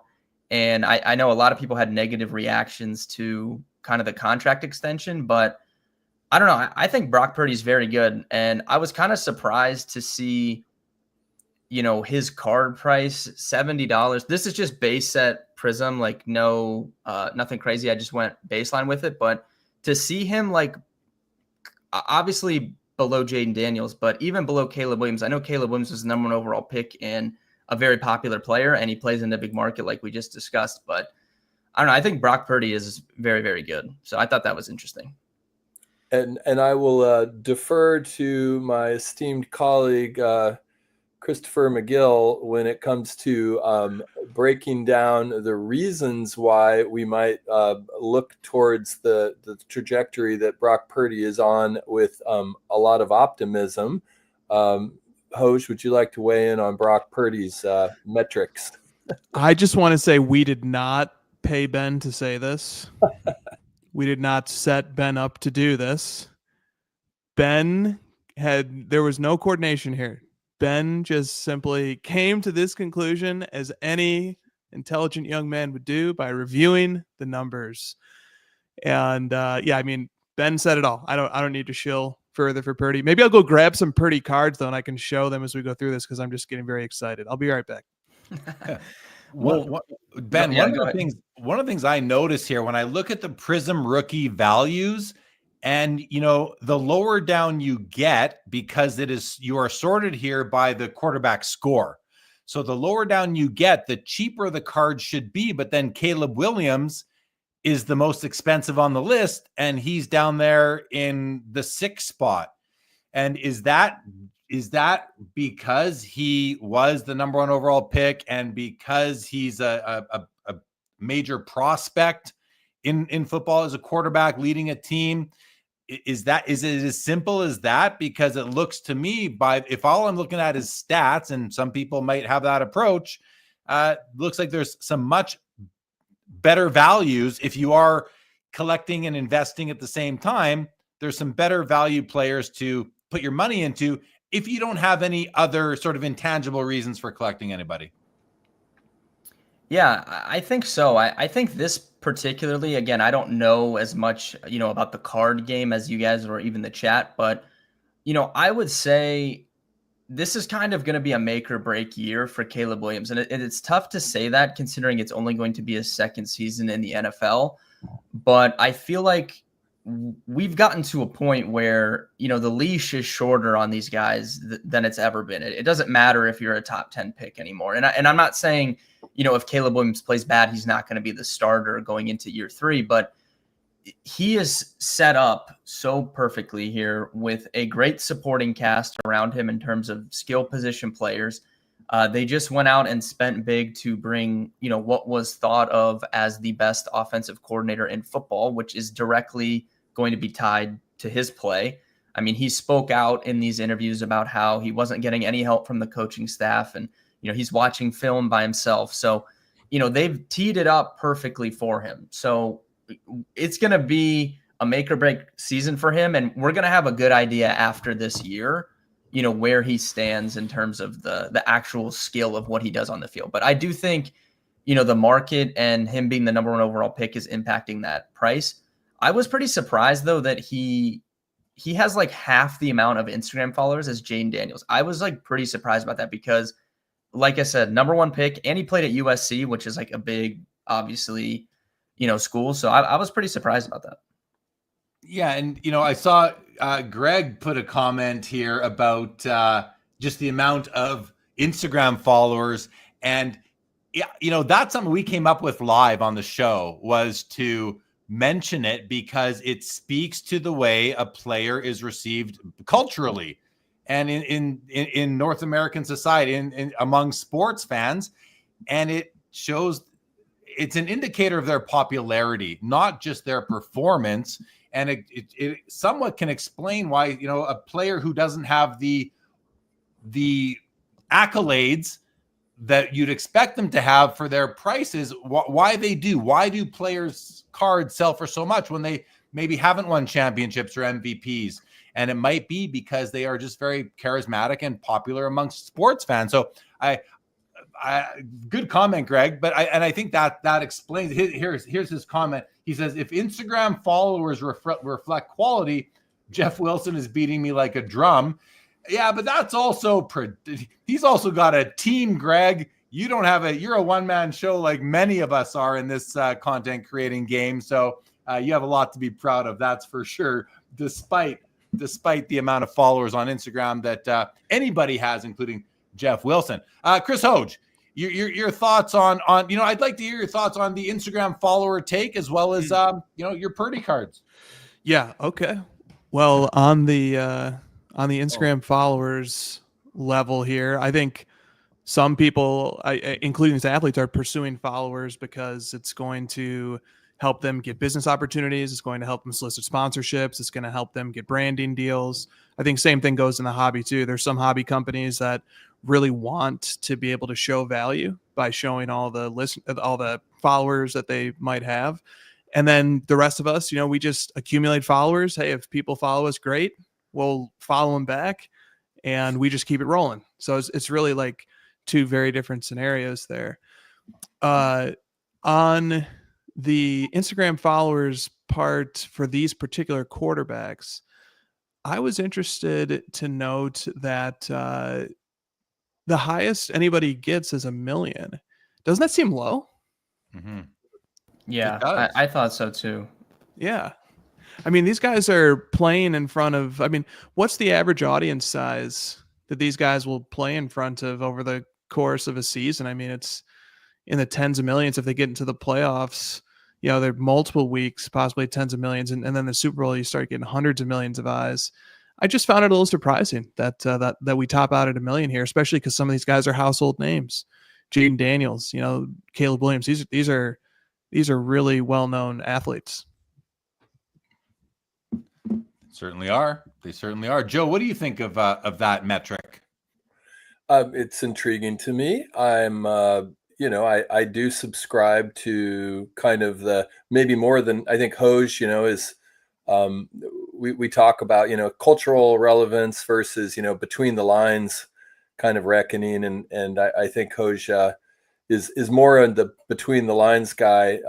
I tend to sort of factor in a little bit more of the, the it factor. And, I'm looking at the numbers here. I would think Jaden Daniels would be, and he is at 1 mil, but it's actually kind of surprising to me that he's tied with Purdy on that followers. And then Justin Fields, who, a couple different teams and fan bases might explain that, or moving on to a third fan base. So that makes some sense. But Ben, could I put Ben on the hot seat here for a second?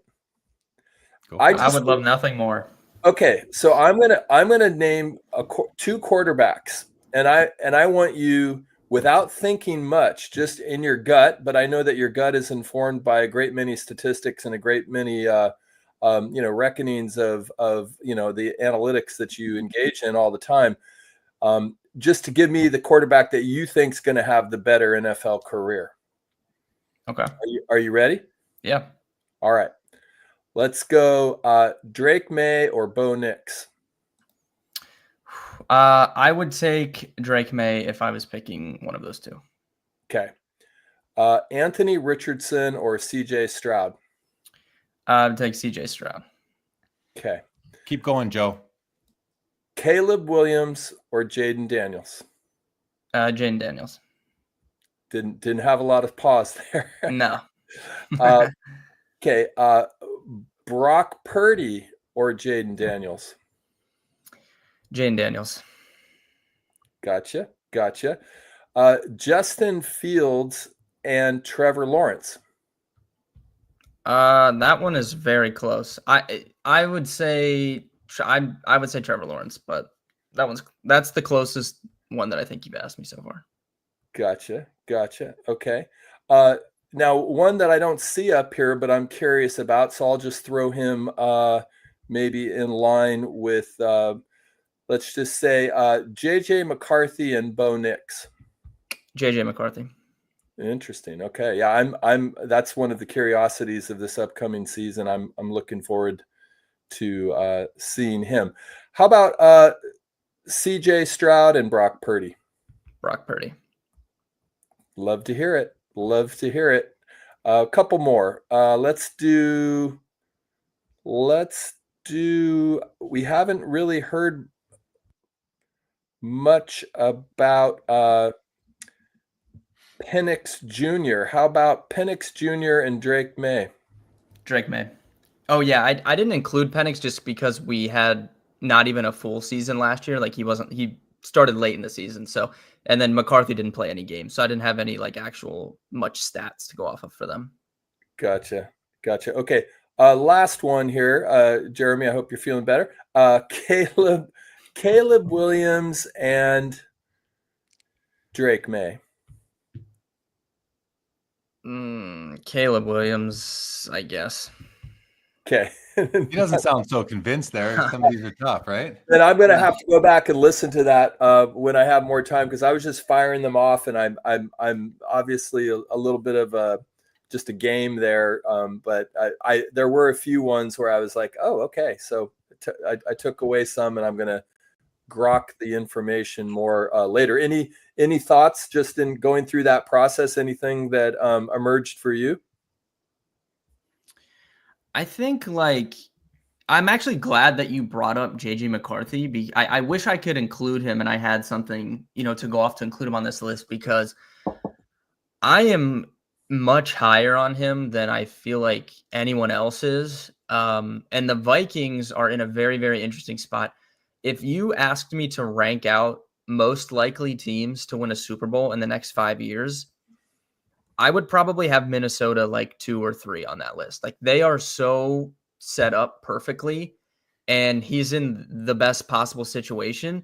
Caleb Williams, in this report, where did he say? He said he told his dad, I need to go to Minnesota and play for Kevin O'Connell after he met with him. So, and that's where JJ McCarthy is. So it's quite literally the perfect spot for him, and their team is really good around him, and he's on a rookie contract still. So the Vikings are in a very interesting spot. All right. Thanks for that back and forth, fellas. I want to say a quick hello to Double D Dylan, late to the party. Good to see you though, buddy. Good to see your surfer brother in there, Joe. Very nice. And then Rock Latex says, Cristiano Ronaldo has 653 million followers. That's 653 times what we're seeing for these young football players. But very important comment from Christina's PC. She says, followers mean nothing. They're agents and publicists by those followers. Let's see some engagement analytics. And Ben, I think that's the next level of that is, okay, the Instagram follower count is interesting, but I think Christina's right. It's not necessarily indicative of true popularity. You have to dig deeper, and to refine and make an analysis like this one even more meaningful with the Instagram follower count is somehow getting into the engagement analytics therein. And yeah, I thank you, Christina, for making that point, because I think it's a extremely important one to be made. It's nuance at this point for us, but it's something that we can definitely work on moving forward. I think for you, Ben, that's a great call out. So something to consider. And I don't know what they are, what those, I don't know how the engagement relates to the follower count for any of these guys, of course, but that could be an interesting, stone to look underneath. So good. Ben, anything else on the data set here that you shared that you'd like to go through? Should I put it back on the screen? Anything else you'd like to take people through? Yeah, real quick. So this data space that I'm showing here, this is published to the community. So 100% free to access if you guys want to go to rollinginsights.com, play around with it, add stuff in, different stats. You guys can really make it your own. And I also want to mention that we're actually working on a new tool at SportWise, and we're creating an AI chatbot that is embedded into these data spaces, and you can ask questions. It'll provide you answers. So I particularly think it'll be very useful for fantasy football this year, because you can sync your fantasy league up into these data spaces, and you can just ask the AI different questions. And, we're working on some pretty cool tools. That's not available to the public yet, but it'll be this orange button you see up there next to the refresh button. If you guys want early access to that AI chatbot and you want to play around with it, just reach out to me and I can get you, early access, and you guys can play around with it. And then there was a comment I thought interesting in the chat from Billy. I'm not trying to jump ahead, Jeremy, but he said Brock Purdy over Stroud. We're going to find out this year how bad Purdy is. My pushback on that would be Brock Purdy last season was in pretty much as bad of a situation as you could be in. He lost Christian McCaffrey very early on in the season. Deebo Samuel hurt all year. Brandon Ayuk hurt. Very bare bones, operation for him relative to what he's experienced in his career, being surrounded by a ton of weapons. And if we look at last year, just in general in the quarterback score, which I can look at just last year, he ranked above Jane Daniels. So we're talking about him with as bad of a supporting cast as he's ever seen. And he still was the number one of all these quarterbacks in, these stats that I compiled, which I think is interesting. All right. I want to, before we go on, I just want to say thank you for offering the early access to the AI chatbot to the Sports Cards Live audience. I think that's very nice and generous of you. So thank you. Thank you for doing that for the community, Ben. That's really cool of you. Joe or Chris, any questions to Ben on the data set here before we move on? Well, I want to direct one to Joe relating to the data set, which was, Joe, I thought that exercise was fascinating. Kind of the gun to your head, pick one or the other QB and run through a bunch of them. But now I want to kick it back to Joe and say, were any of those choices very highly disagreeable to you? Would you push back on any of them? I was going pretty just sort of instinctual. I didn't have them all mapped out. I think one curiosity I have that I was sort of feeling a tiny bit. Ben, can you remind me what you said? Anthony Richardson and CJ Stroud? Yeah, I took Stroud on that one. Yeah, that has been one for me that I've been kind of going back and forth on. I really liked CJ Stroud, but then he seemed to kind of fall off a bit, and Richardson's shown to have, kind of some aspects. But that CJ Stroud and Jaden Daniels both, to me, feel like the kind of players who have the I don't know if you want to say the sort of presence or poise that, along with the metrics, I just like their temperament and disposition, which and of course I like Purdy as well. And everything you said, Ben, I agree with 100%. And even to add on to it, the 49ers schedule just got released, and they have one of the easiest schedules, which leads nicely on to hopefully a really strong draft, getting some linemen for him and a defensive set that can hopefully keep them, the offense on the field more frequently. So yeah, those are the three that are most interesting to me, really, is CJ, Purdy, and of course Daniels. Cool. All right, guys. Really quickly though, and I'm going to just address a comment that we received here from Senor Bob Boozle. He says there's a Bob Boozle private chat bot coming soon. Bob Boozle, I just want to know, are you going to be as generous as Ben is? Are you going to offer early access for free to the Sports Cards Live community? Bob Boozle, let us know. I'm expecting big things from that. All right. And Christina's PC says, are you feeling sick, Jeremy? Because the Stars won. I hope you feel better. Western Conference final rematch starts Wednesday. Yeah, I'm not feeling sick, Christina, but I am sad. I am sad that the Winnipeg Jets could not get past the Dallas Stars this year. So that's where I am. I'm sad, but I will be shifting my hopes to some other teams moving forward. And one of them will not be the Dallas Stars, but that's just for my own reasons. Okay. But I think the Dallas Stars have a great chance. They are one hell of a team right now. Jeff's card journey says Ferris Bueller or Marty McFly. Ooh, that's tough. I'm going to go Marty McFly, Joe. How about you? Ferris Bueller all the way. Yeah, it's tough, right? Ben, what about you? I like Back to the Future, so I'll take Marty McFly. How about you, Chris? Oh, I don't know. This is way out of Michael my... Scott. You can take Michael Scott. Michael Scott. Thank you. Michael Scott. He's going with Michael Scott. Marty. All right, guys. Good. Okay, so Ben, we're going to switch over to Chris's topic, but as usual, hang out and join the conversation. Chris, I'm guessing you came with something in mind. I know you've always got a few arrows in your quiver. What are you feeling tonight, Joe? You got something?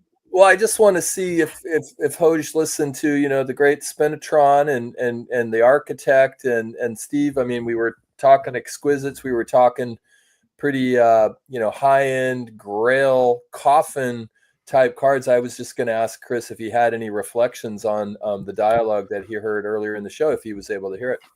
Yeah, it's a great place to start. So I found the discussion about narrowing in on the cards from that the cup set to find what truly is the rarest of the rare, what is truly the smallest needle in the haystack. And they were sort of discussing how they had uncovered that if you include printing plates, and it sounded like printing plates that include sticker autographs that had been placed on them, that there were 64 one-of-ones of Ovi in that particular product.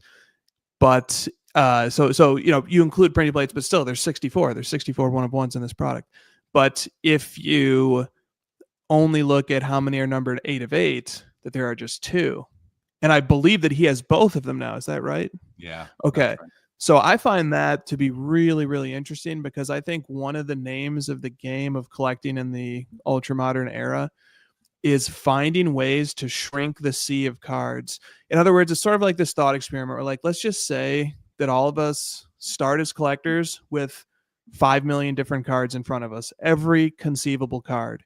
And our job as collectors is to continue to narrow this pile of cards that's on the table in front of us until we get it down to a pile that's manageable for us to pursue over the course of our collecting lives. So you start with this pile. I don't know how many cards there are. Let's just say there's 5 million. And then all of a sudden you start chipping away at it right away. I'm going to only do hockey. And now you've maybe limited that pile to 500,000, just making up numbers. And then from there, I'm only going to focus on the cup. And now you've limited it to 15,000. And then I'm only going to focus on Ovechkin. And now you've limited it to 500 or 1,000 or something. And now I'm only going to focus on Ovechkin from 05. And now you've limited it to maybe 250. And then I only want the jersey number. And now, you've whittled it down to 2. You've gone from 5 million to 2 as a thought experiment. Okay. I think that, whether we are cognizant of it or not, is the exercise that we go through every time we settle on a card. Is that an economist would say the opportunity cost of buying one card is that you can't buy the other 4,999,999. That's the opportunity cost of that. Okay. So I just find it fascinating, the different ways and approaches that we as collectors navigate to land on that one card and exclude all the others? And I wonder, what do you guys think about that? Well, I think the word we've been using tonight, the word apex collector, quite a bit. I don't think I've ever used that term before tonight, ever, one singular time.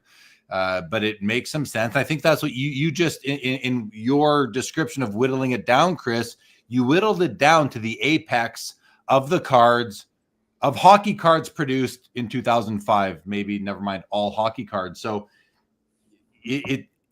I think it's a really neat approach. Now, you said it's kind of what we all do as collectors, or maybe what we all should do.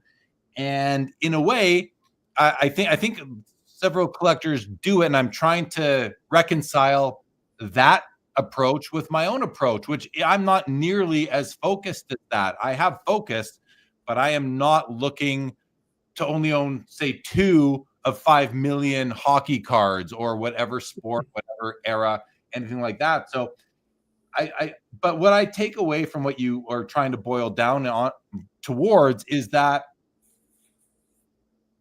you can come up with your want list, your main targets. However you're going to get there, we're each going to have our own way of doing it. Our own approach is unique to ourselves. And people say, well, what do you collect? I say, well, I collect hockey cards. I'll say I collect from 1888 to 2025, all sports and some non-sport as well. Well, that's pretty much everything. I didn't really tell you much, except that I am all over the place, which I am. But if you are somebody who likes many things in the many different types of cards, sports, eras, etc., as I do, and then you need to parse out your budget so that you can get a piece of all of these different segments, you really need to, we can't all just hone in on the $350,000 cards or the $25,000 cards or the $5,000. You know what I'm getting at? So as long as you are comfortable with what you're buying, you stay within your budget, and you recognize that you are going to learn along the way, and you are going to make changes. You are going to move cards you once thought you would never move. And that, I think, is A-okay, because to get to the point where you can hone in on 2 out of 5 million cards, just using the numbers from your example, is a very advanced state of collecting, or mature state of collecting. And, it's also interesting, Chris, because, a manageable amount of cards that you can enjoy and really remember that you have. Some cards, I don't know if I have them anymore. I might. I got to go look. So are those cards that meaningful to me? And then you start thinking that way. So I think to the extent to which you want to hone in on those 2 of 5 million is also going to differ for many people. I know a couple collectors who would trade their whole collection for one card. That's apex of apex of a. That's the Pareto of apex, right? They have the apex collecting, right? To mix a couple of previous guests. Deep Value's ear just started ringing. It's not already in the chat. Deep in the chat now, right? So, I mean, listen, everybody approaches it differently, and I hope I never only have 2 cards, but I think to just apply it to more people, the advice that I would give is, and you said it well, Chris, with your economic theory there about opportunity cost, which is every card you buy that you may not love as much as another card you buy is now going to make it more challenging for you to buy the card you love when it comes available.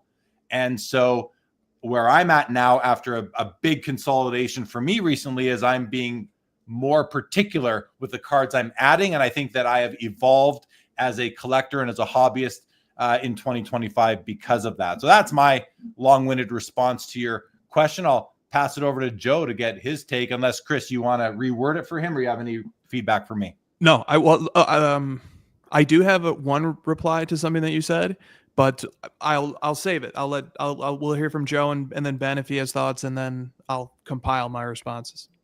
All right, Joe, let's go to you on this one, bud.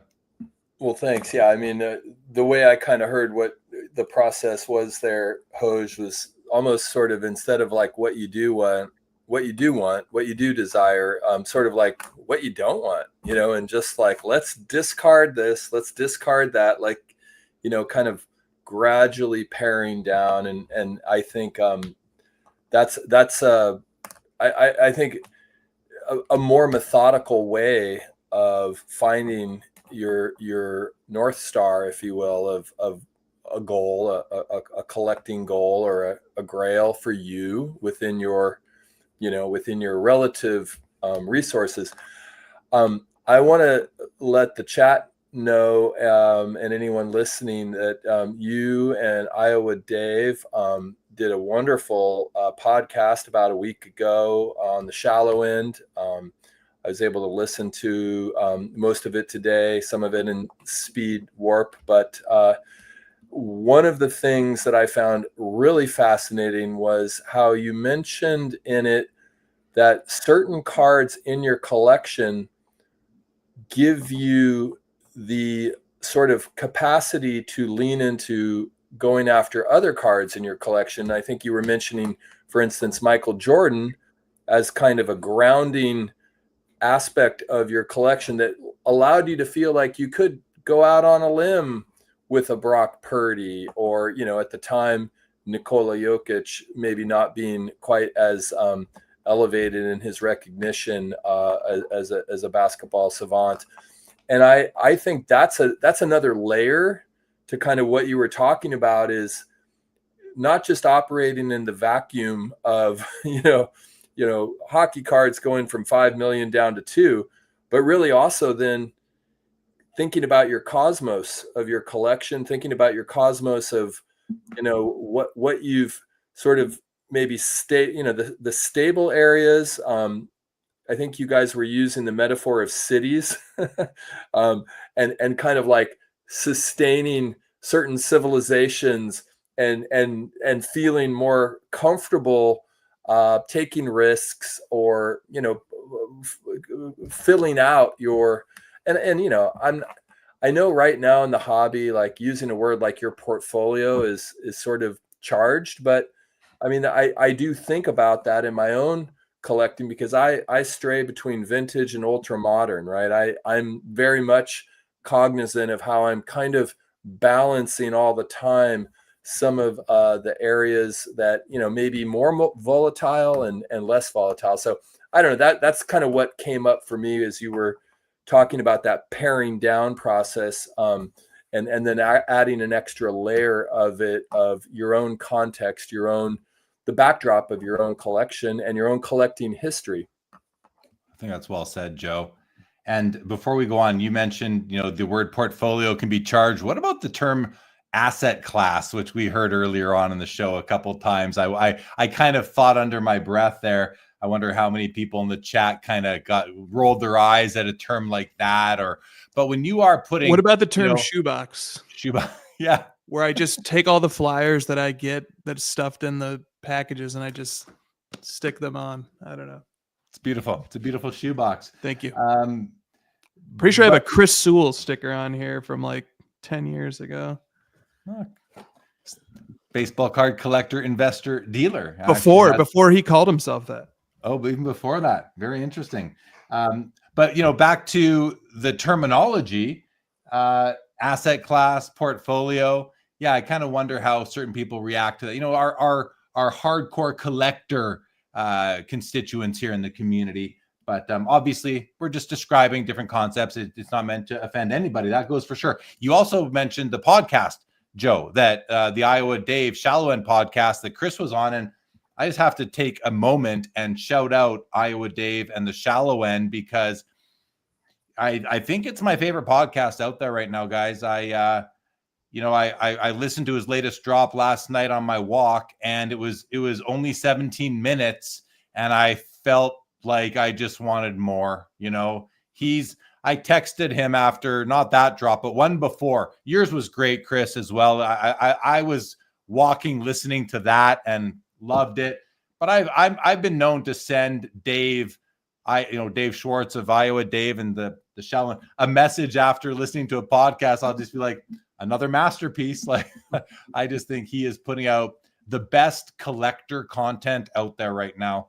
If you're not listening to Iowa Dave, guys, he's legend status in my mind, as far as hobby content goes at this point. But all that said, Chris, before we go back to you, I think we should I always like getting Ben's perspectives on what he's hearing because he's new to this and he provides a fresh outlook. So Ben, you've heard us all talking about collecting and honing in on a card or two within a much larger population. And to add context for you, Karvin gives a good analogy. He says, just like an NBA general manager who is contracting the players, the depth, the bench to get a top 5 superstar, that's, just another way to look at it.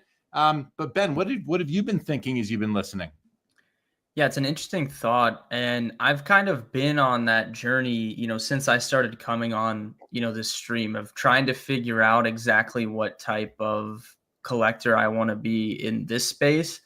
And it's interesting, Chris mentions kind of the process of whittling down. And I think maybe I should do more of that and kind of get a little bit deeper because it's definitely interesting. And I don't know, I just made, so obviously you guys, TCG, I am a big collector there. I just made a big trade for a card in that space and it kind of got the wheels turning and it was it just made me want to go buy sports cards because I was I got to start getting, as soon as I did it, I was I'm going to the next sports card show near me because I've been to a couple and I haven't bought anything yet, but I try to talk to the vendors as much as I can and the other people at the show and just pick their brains. So I'm very much on that journey of trying to figure out exactly what type of collector I want to be. And Ben, there's a lot of talk that not just talk, I think it's true. The easiest person to convert to a card collector is a sports fan. You are clearly a sports fan, so you should be pretty easy to convert. I think we've converted you now, but you're getting definitely the benefit of decades and decades and decades of experience and wisdom from the various panels you've seen here on the show that have been on with you and our chat. Lots of experienced, sophisticated, wonderful collectors out there. So I think you're going to get some lessons. You're going to learn some lessons really quickly, a nice acceleration up the learning curve for you on this. So always like to hear that you're open-minded to it, of course. So Chris, let's come back to you now and you can gather everything and let us hear your thoughts. Let's do some gathering. So Jeremy, the part that you said that I wanted to reply to is simply that while it is a natural conclusion to think that if we're whittling from 5 million to 2, that we're going to whittle to the apex cards, to the cards that we think are the very best. But it doesn't need to work that way. I think we can get extremely creative and shrink the sea to things that are really appealing to us, even if there wouldn't be a consensus around the idea that they're the best. So to give an example, last night on the crossover, we did 20 minutes on collegiate cards. And the thing that's fun about collegiate cards is that if I'm a collector trying to find a lane in this hobby, which is a very expensive hobby, more so now than almost at any time, and I really want to collect cool patch autograph cards or rare, prism stuff or something, but I'm not ready to, or I'm not budgeted properly to spend large amounts on these cards, I can pivot to the collegiate lane. And in so doing, I accomplish a couple things. Number one, I get to collect really cool cards. There's awesome patch autographs, great brands, manufacture collegiate cards. The Prism brand makes the Prism draft picks. It's one of the first products that comes out every season. There's a lot of advantages there, a lot of ways to get to participate with really cool products and brands. But the other thing that happens is that if I narrow to only collegiate cards, and that's the only switch that I flip, I've taken the world of cards from 5 million and I've immediately shrunk it to 200,000. I've immediately ruled out 90+% of the available cards just by saying I'm only going to focus on collegiate cards. And if I keep narrowing from there, maybe I went to some school. Where did Aaron Rodgers go? Butte? I don't know why, but Butte popped into my mind. Well, he went to Cal. Yeah, he went to Cal. But before that, he was. Yeah, he did go somewhere random before that. You are correct. Yeah. Okay, so so maybe I just want to narrow into Aaron Rodgers JUCO. Maybe I think it was a junior. I don't know. I can immediately shrink the world of cards that I collect to maybe a few hundred, just instantly. But I'm not doing the apex approach. Not that there's anything wrong with an apex approach, but right. I can shrink the sea without needing to shrink the sea to the apex cards. I can shrink it in other ways and narrow in and focus in. And then there's something really fun and satisfying about having shrunk the sea to something that's really tailored to me, that I controlled from start to finish, and that has a really small supply too. So if anybody ever does try to follow in my footsteps, I got here first. I planted my flag first. What do you think about that, Jeremy?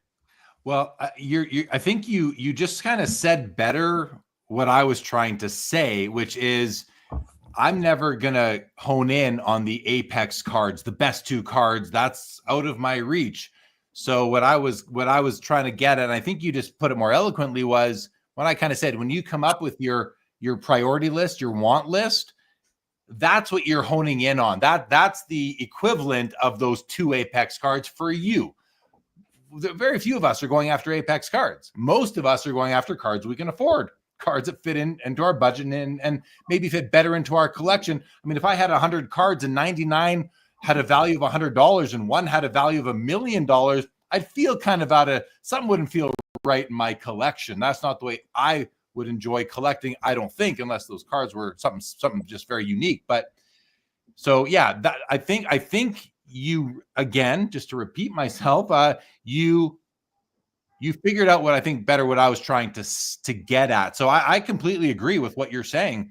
I'm always trying to figure out what are the most important cards to me to acquire next. Those are my apex cards. One could be, I could get one for $400. One might be $80. A couple might be $15,000. Who knows where they're going to land? So yeah, that's what I think. I think we're on the same page there.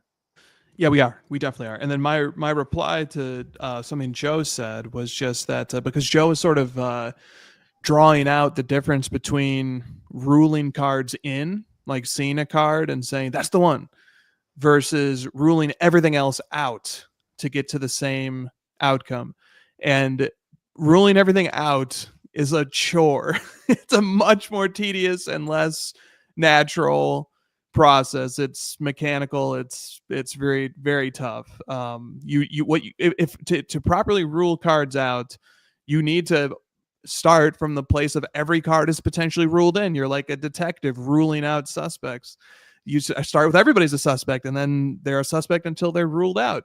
So, but you can start ruling things out really quickly. Like I gave this example, or I'll use Purdy as an example. Like for my Purdy collecting aspirations, I just ruled stuff out. Like I want to focus on his rookie year. I want to focus on his base set. I want to focus on one-of-one parallels. And then I immediately shrunk the C to like 80 cards. Or 60 cards. I don't know exactly how many it is exactly, but it's something in that range. But I did it by ruling stuff out rather than seeing something and ruling it in. And ruling out has the advantage of thoroughness. So when I rule things out, especially in the ultra-modern era, I make sure that I'm not seduced by a card that maybe seduced a few other people that created a really high comp or something, and the market suddenly gets really heated up and inflated for that card. But I'm actually missing out on something that's out of sight, not of mind, because when I initially started my foray into collecting this particular player, I just never even looked. I just saw one other card that I thought was amazing, but I never looked to see if there was possibly something better for this player within their offering. So I wonder what you guys think about that, ruling in versus ruling out. Dude, I got to tell you, like, as you're explaining that concept, I kind of realized that I rule in. I don't rule out because I don't spend time thinking about cards I don't want. I see you. You don't speak to me. You being the card, this card doesn't speak to me. I'm done thinking about it, but I haven't like overtly ruled it out. I'm looking for the cards to rule in. And right now, in my head, as I'm saying this, the cards I'm thinking about are non-rookie year baseball vintage cards. You know, like later on Yogi Berras and Warren Spahns and Pee Wee Reese and these, Jackies. These are the cards that I'm really excited by right now. And so I'm still in the process of ruling these cards in, because I'm discovering more and more of them. And as I see them, as I'm scrolling the Fanatics weekly auction, which I do, at least 3 Sundays a month for the show, I'm looking at these cards and does this in my head, sort of subconsciously, I'm thinking across every card that goes by my screen, do I care about you? Do I like the way you look? And if I do, I will click that little heart so that I can come back to it. And so that's my rule in process. I think the ruling out process is, I don't know that it's something that I would benefit from, but I can see how a ultra modern player collector could, especially one like you who is so analytical and data driven. You put so much thought, effort, and care into every card that you acquire or that you plan to acquire. So I can definitely see the benefits of it, but I can't say that I'm taking that approach myself on a regular basis. So, Joe, this brings up a really interesting corollary for me, which is recognizing a certain level of consciousness that you have, and then stepping away from the consciousness and observing your own consciousness, if you will. And that's pretty esoteric, right? It kind of almost gets into spiritual dimensions. I am not, the thinker. Joe, did you just astrally project on this show? I'm in Santa Cruz, so, could have happened. But what you're saying, the ruling out, I think takes a certain level of ongoing awareness of what you're up to. And I'm not there because I do fall down the hill. I fall into I fall in love with something. I kind of go into some other direction, and then I will pull myself out and go, oh, where have I gone? I had this more, I had this intention to be more methodical. I had this intention to be more deliberate with my resources, with my focus. So it's a kind of dialectic almost for me of ruling out, and then all of a sudden ruling in and going, oh, wait, I wanted to rule out, but I ruled in.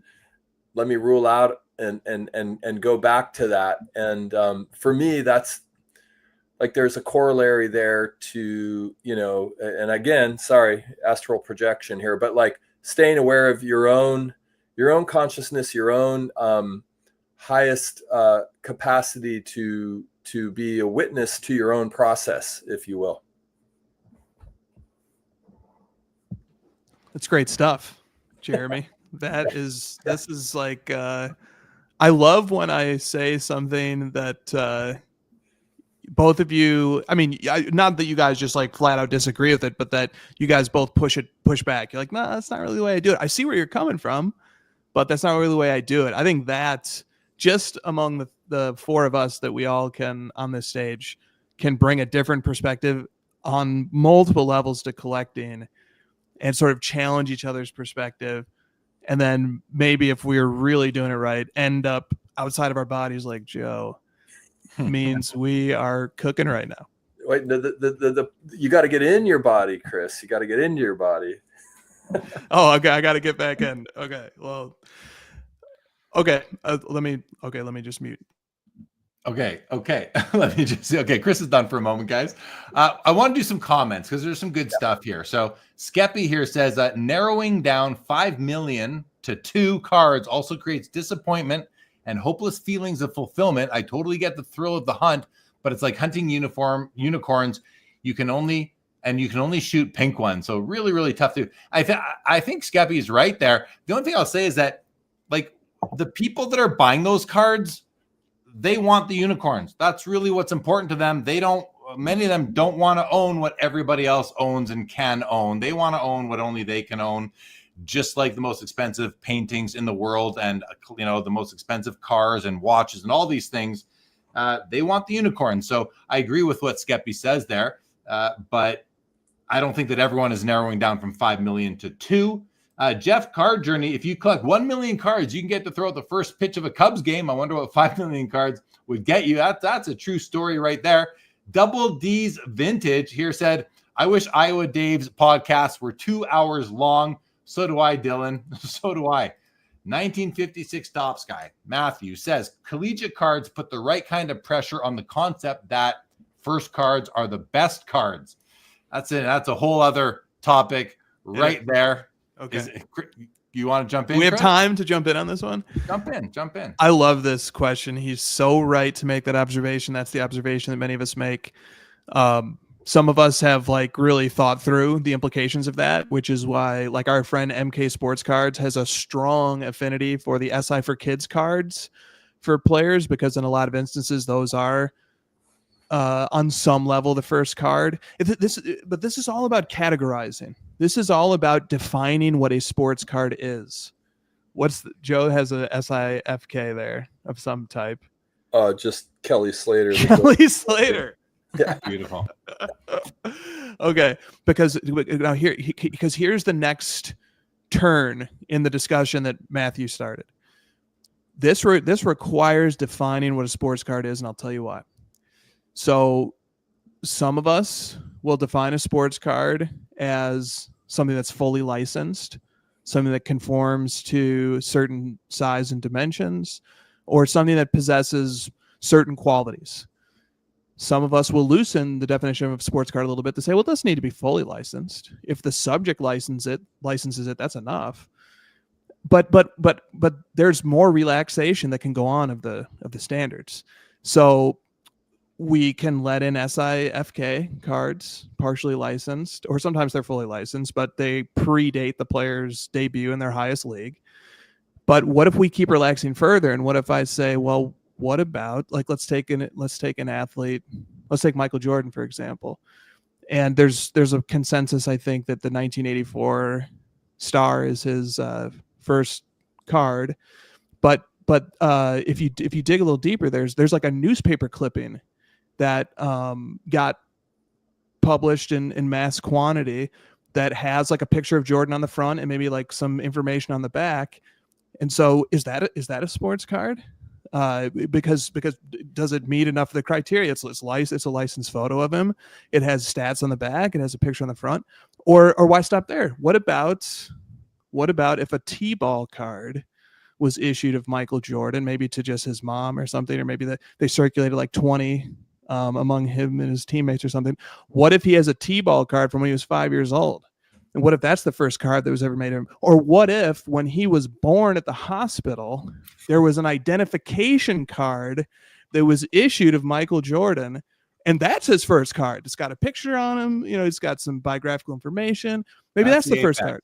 That's the apex right there. That's the apex card. Like, whoever card owns that is going to be sitting fat. So I pushed that back into Matthew's court, 1956 Tops guy, to say, he's right that collegiate cards do put pressure on the idea of how much does a first really matter, but you have to define the category first, because if somebody defines the category of cards as being just those that are fully licensed after the player debuts at their highest level of their sport, then they can still claim that a pro card from their pro rookie season is the first because of how they've defined what a card is. Yeah, you're right. What you said. How far down that rabbit hole are you willing to go? The newspaper clipping thing. I mean, you lose. I'm lost completely there. It's not a card. It was never packaged. It's a newspaper clipping. It's a different thing. It's ephemera. It's not sports cards, which are a type of it as well. But so I listen. All I can say to that is you got to decide for yourself what you want to collect, and you're never going to get consensus as soon as you leave the fully licensed, you lose consensus pretty much. So I don't know what else to say to that, Chris, but it's an interesting thought path to go down. Joe, you have thoughts? Yeah, Matthew, just DM me what you think about that if you don't want to drop a comment or you want to take some time to reflect on it. Fair. Not so much. I'm curious if I like some of the collegiate stuff, and I know not everybody does, but like Flawless and National Treasures, like you absolutely can sort of find your way into, some cool on-card jersey, game-worn jersey, college jerseys. And, I enjoy some of those cards regardless of they're not esteemed in the same way as some. But I'm curious, Hoj, did you bring any other nuggets of question or pursuit of inquiry? First of all, Joe, let me just acknowledge this comment from the firm. We all know Darren Ravel is hunting down the MJ birth certificate. Hilarious and true. I think there are collectors out there, probably including Darren, who would say that Michael Jordan's birth certificate is the holy grail of all Michael Jordan collectibles, because they go through that thought process that I sort of half-heartedly sketched out. I want to continue with some of the Skeppy comments here, because he's got a couple more good ones here.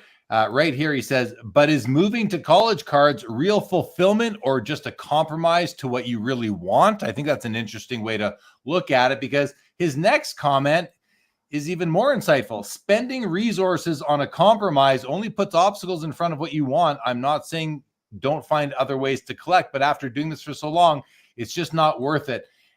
I mean, listen, I can put myself in the same category as doing it for so long, and I've done things like that before, and I agree with Skeppy. I don't think it's worth it if you're not fully committed and truly love the cards you're collecting. I've gone after cards that I haven't fully loved before, and ultimately I don't keep them. And I think that's okay. We have to learn and trial and error. But as this applies to collegiate cards, something for me would and is definitely missing. Maybe for me, it's because I don't follow college sports like Ben does, or maybe you guys do. I don't follow collegiate sports at all. You know, you're talking about, who did Aaron Rodgers play for? I mean, yeah, I watched the Aaron Rodgers special on Netflix, but I don't remember the name of the college he went to. So I think Skeppy made some really good comments there. Just be thoughtful about what you're collecting before you make compromises, or even try to think. Maybe you think you have an edge somewhere.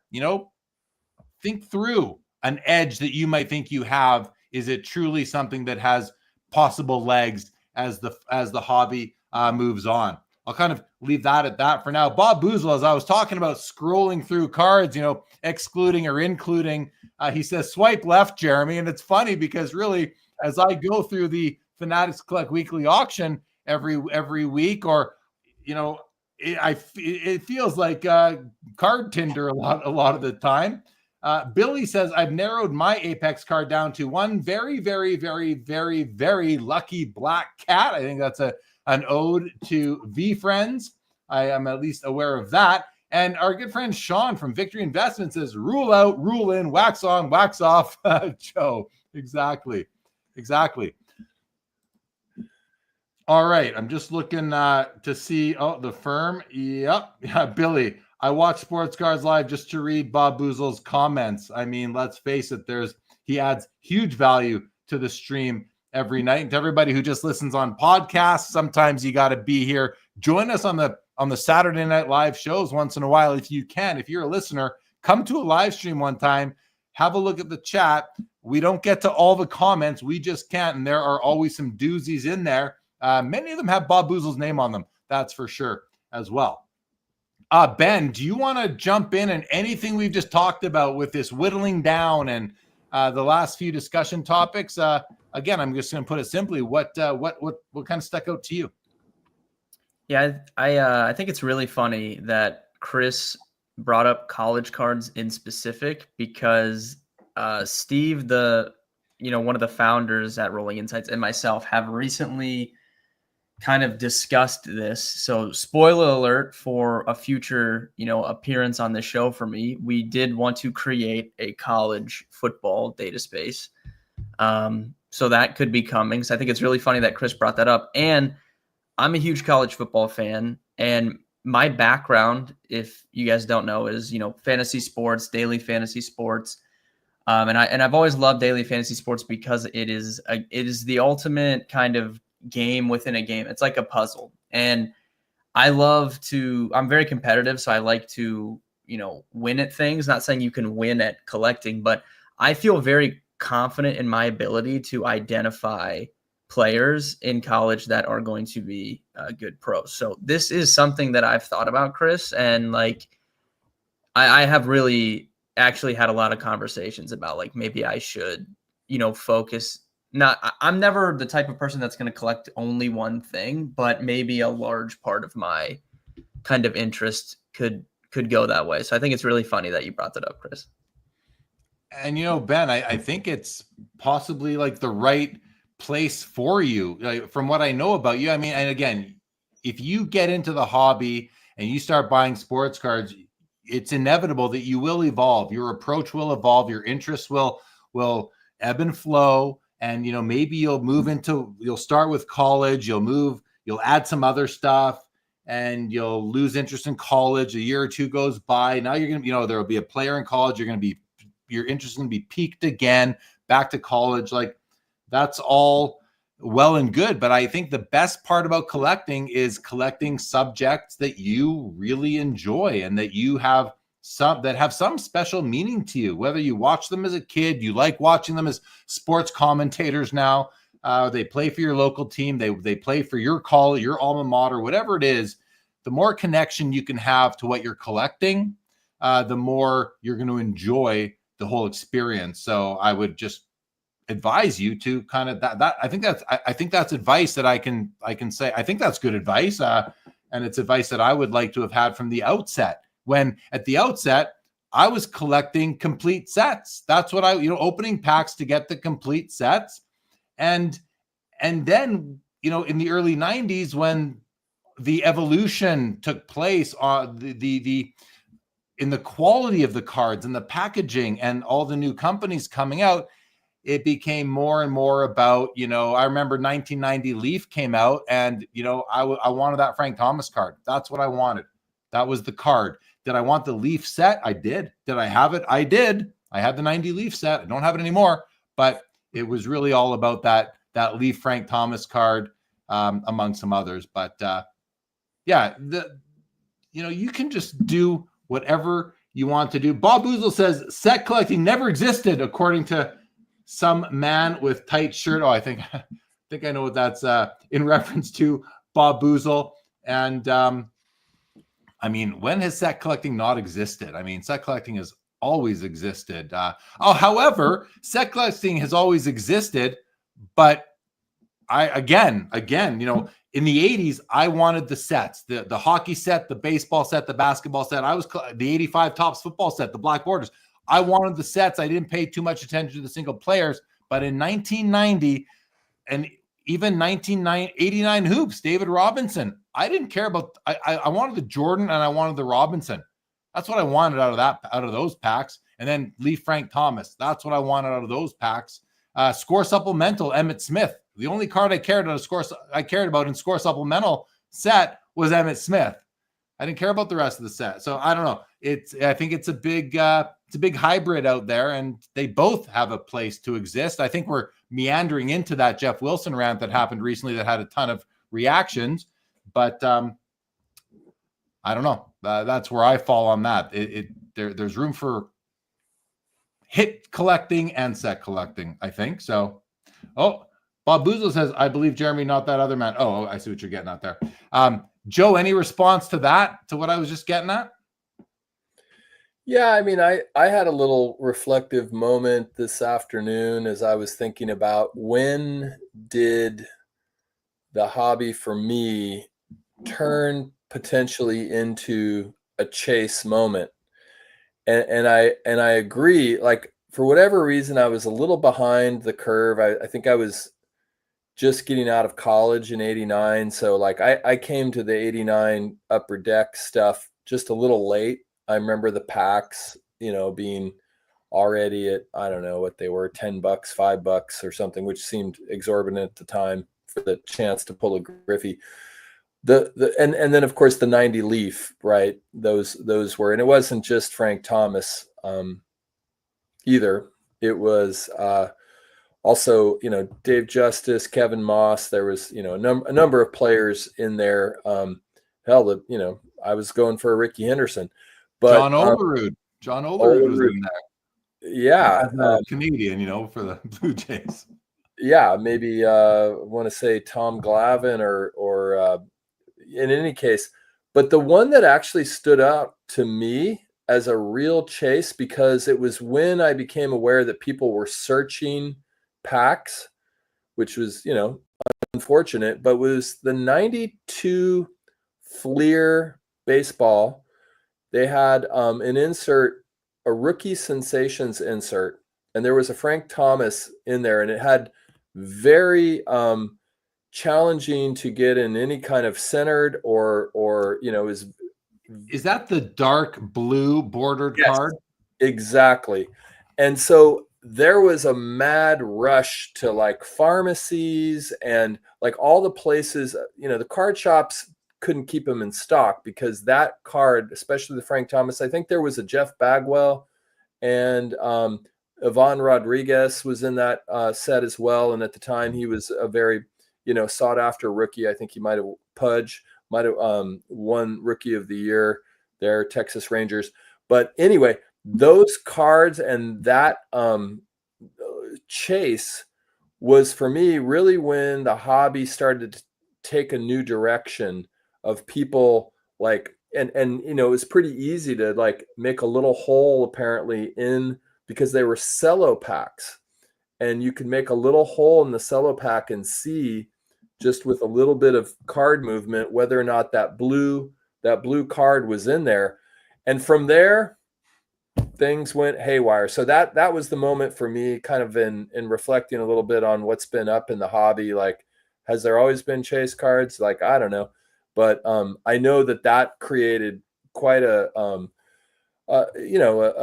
buzz, and also unfortunately a little bit of like scamsterism started to emerge at that point. Yeah, I love it, Joe. I love that you call out that Frank Thomas as being kind of the turning point for you, that you remember for your own experience. Again, David Robinson, Frank Thomas, for me, even when Upper Deck put out its first basketball and football set, it was the Dikembe Mutombo and the Russell Maryland. What happened there, So it's those early 90s when the hobby exploded, the second half maybe of the junk wax era, we could call it, when the company started realizing that, wait a second, we are destroying ourselves right now. And then what, but the best thing, that thank God they did that, because look what came after. The golden era of sports cards came after that.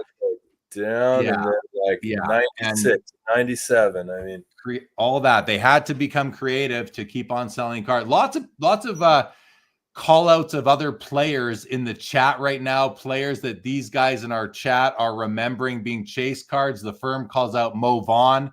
Foul Ball calls out Kevin Moss. Bob Boozle called Big Hurt, Mo Vaughn, Big Mark McGuire. Rock Latex calls out Phil Plantier. Oh my gosh, I remember the Phil Plantier rookie card all too well. Oh goodness, like it's from the same era as what's his name, Todd Van Poppel. You read my mind. He was in Oakland A's. So yeah. The firm calls out Bo Jackson, shouldered bat card. Skeppy says Fleer rookie sensations were great. Yeah, basketball was team leaders. Yeah, the basketball rookie sensations. David Robinson had a rookie-ish card in that set as well. David Justice says Billy. Ken Griffey goes without saying from DS, of course. Double D says, it's always been a chase for me since day ones. Commons were for the spokes and boxes. I mean, fair. I like it because what Dylan is saying is aligned with what I like to say, which is I'm not a slave to a checklist. I was in the past. In the 80s, I was. The checklist ruled what I was going to put into my collection. Now, no checklists for me. Very few. I shouldn't say no. There are some that I still respect and collect, but it's certainly not my style of collecting anymore. But then Foul Ball, he's a set collector. Hey, again, whatever floats your boat. Scott Erickson says, Scappy, another one that from that era. I think I remember trying to hoard that card because you thought that was going to put yourself through school, sort of thing. Boy, did that ever backfire. Well, all right, guys. Listen, we're over the 3-hour mark. We can, I think we're ready to wrap up, Chris. Unless you, Joe, or Ben have anything else. You guys ready to wrap this up? Yeah, I think we pushed the envelope about 3 or 4 different times tonight. So I want to stop punishing people's brains with too much outside the box thinking. Maybe. Let's spread it out. Let's water it down. Let's spread it out. Exactly. Leave them wanting more. Save it for next week and the week after. So, all right, Ben. Anything you want to add before we go? Anything else? I mean, you mentioned some of the upcoming things are rolling insights with the AI button. Anything else on your mind before we start our goodbyes? Yeah, like I said, if you want early access to that, just go ahead and reach out to my socials and we'll get you hooked up. But I appreciate you as always having me on the show, Jeremy, and Joe and Chris. Always good talking to you guys as well. Yeah, Ben, you're always good to have. You're always great to have on. Such an easy person to have on the show and jump in. Chris, how about you? Anything going on in your world? Card Ladder guys, if you are not yet a Card Ladder subscriber, client, customer, there is a referral link in the video description below. Feel free. I use it daily, multiple times. Don't know how I'd hobby without it, to be honest, at this point. So check that out and feel free to click that link and go get a trial on Card Ladder. I'll do that for you, Chris. Anything else from you? That's amazing. Thank you, Jeremy. Bob Boozle says Apex panelists. Well, that's a compliment if I've ever seen. Well, I can't afford this show anymore, guys, with all these Apex guests. I think we might have to change up the lineup. No, we're not changing the lineup. I kid. Well, you know how it goes. We weave in and out of the lineup here. Joe, how about you? Final words? Well, just to tag on to the Card Ladder appreciation. I mean, that was one of my highlights today, was actually going down memory lane and thinking about the rookie sensations and thinking about the team leaders that came, I think, the next year, where there was a Griffey, and being genuinely curious, because I knew how condition sensitive those cards were, to go through the Card Ladder app to the population reports to see just how many of those cards there were, because it brought a part of me, a collector part of me, from the 90s to 2025, and brought some sort of context to the whole relativity of where we are now to where we are then. And if you particularly look at the highest grades of those cards, they have withstood the test of time. So always fascinating to tool around and kind of like go down the rabbit holes of your collecting past and see what actually, kind of in the context of greater knowledge, how some of those cards are, truly rare in high grade. So anyway, great night.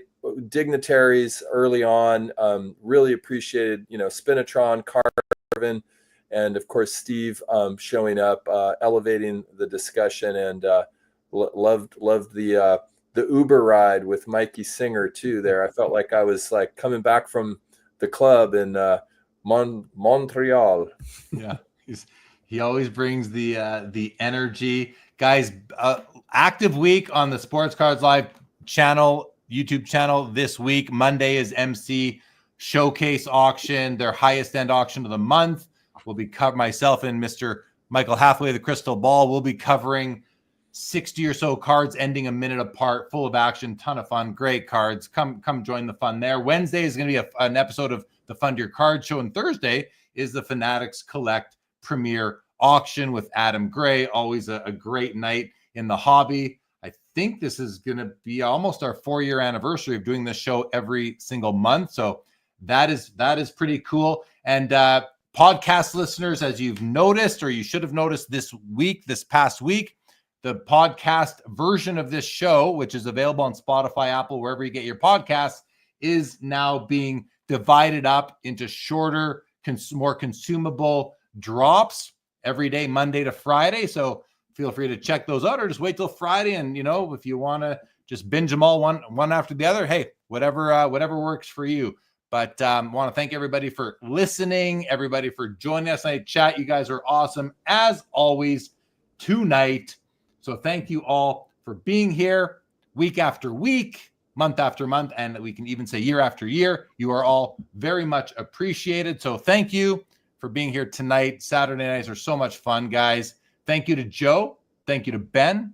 Thank you to Chris, Stephen, Karvin, Spinotron, and Mikey Singer as well. Christina's getting ahead of things here. But guys, for May the 17th, 2025, this episode of Sports Cards Live is now Over. Over. Good night, everybody. Nice.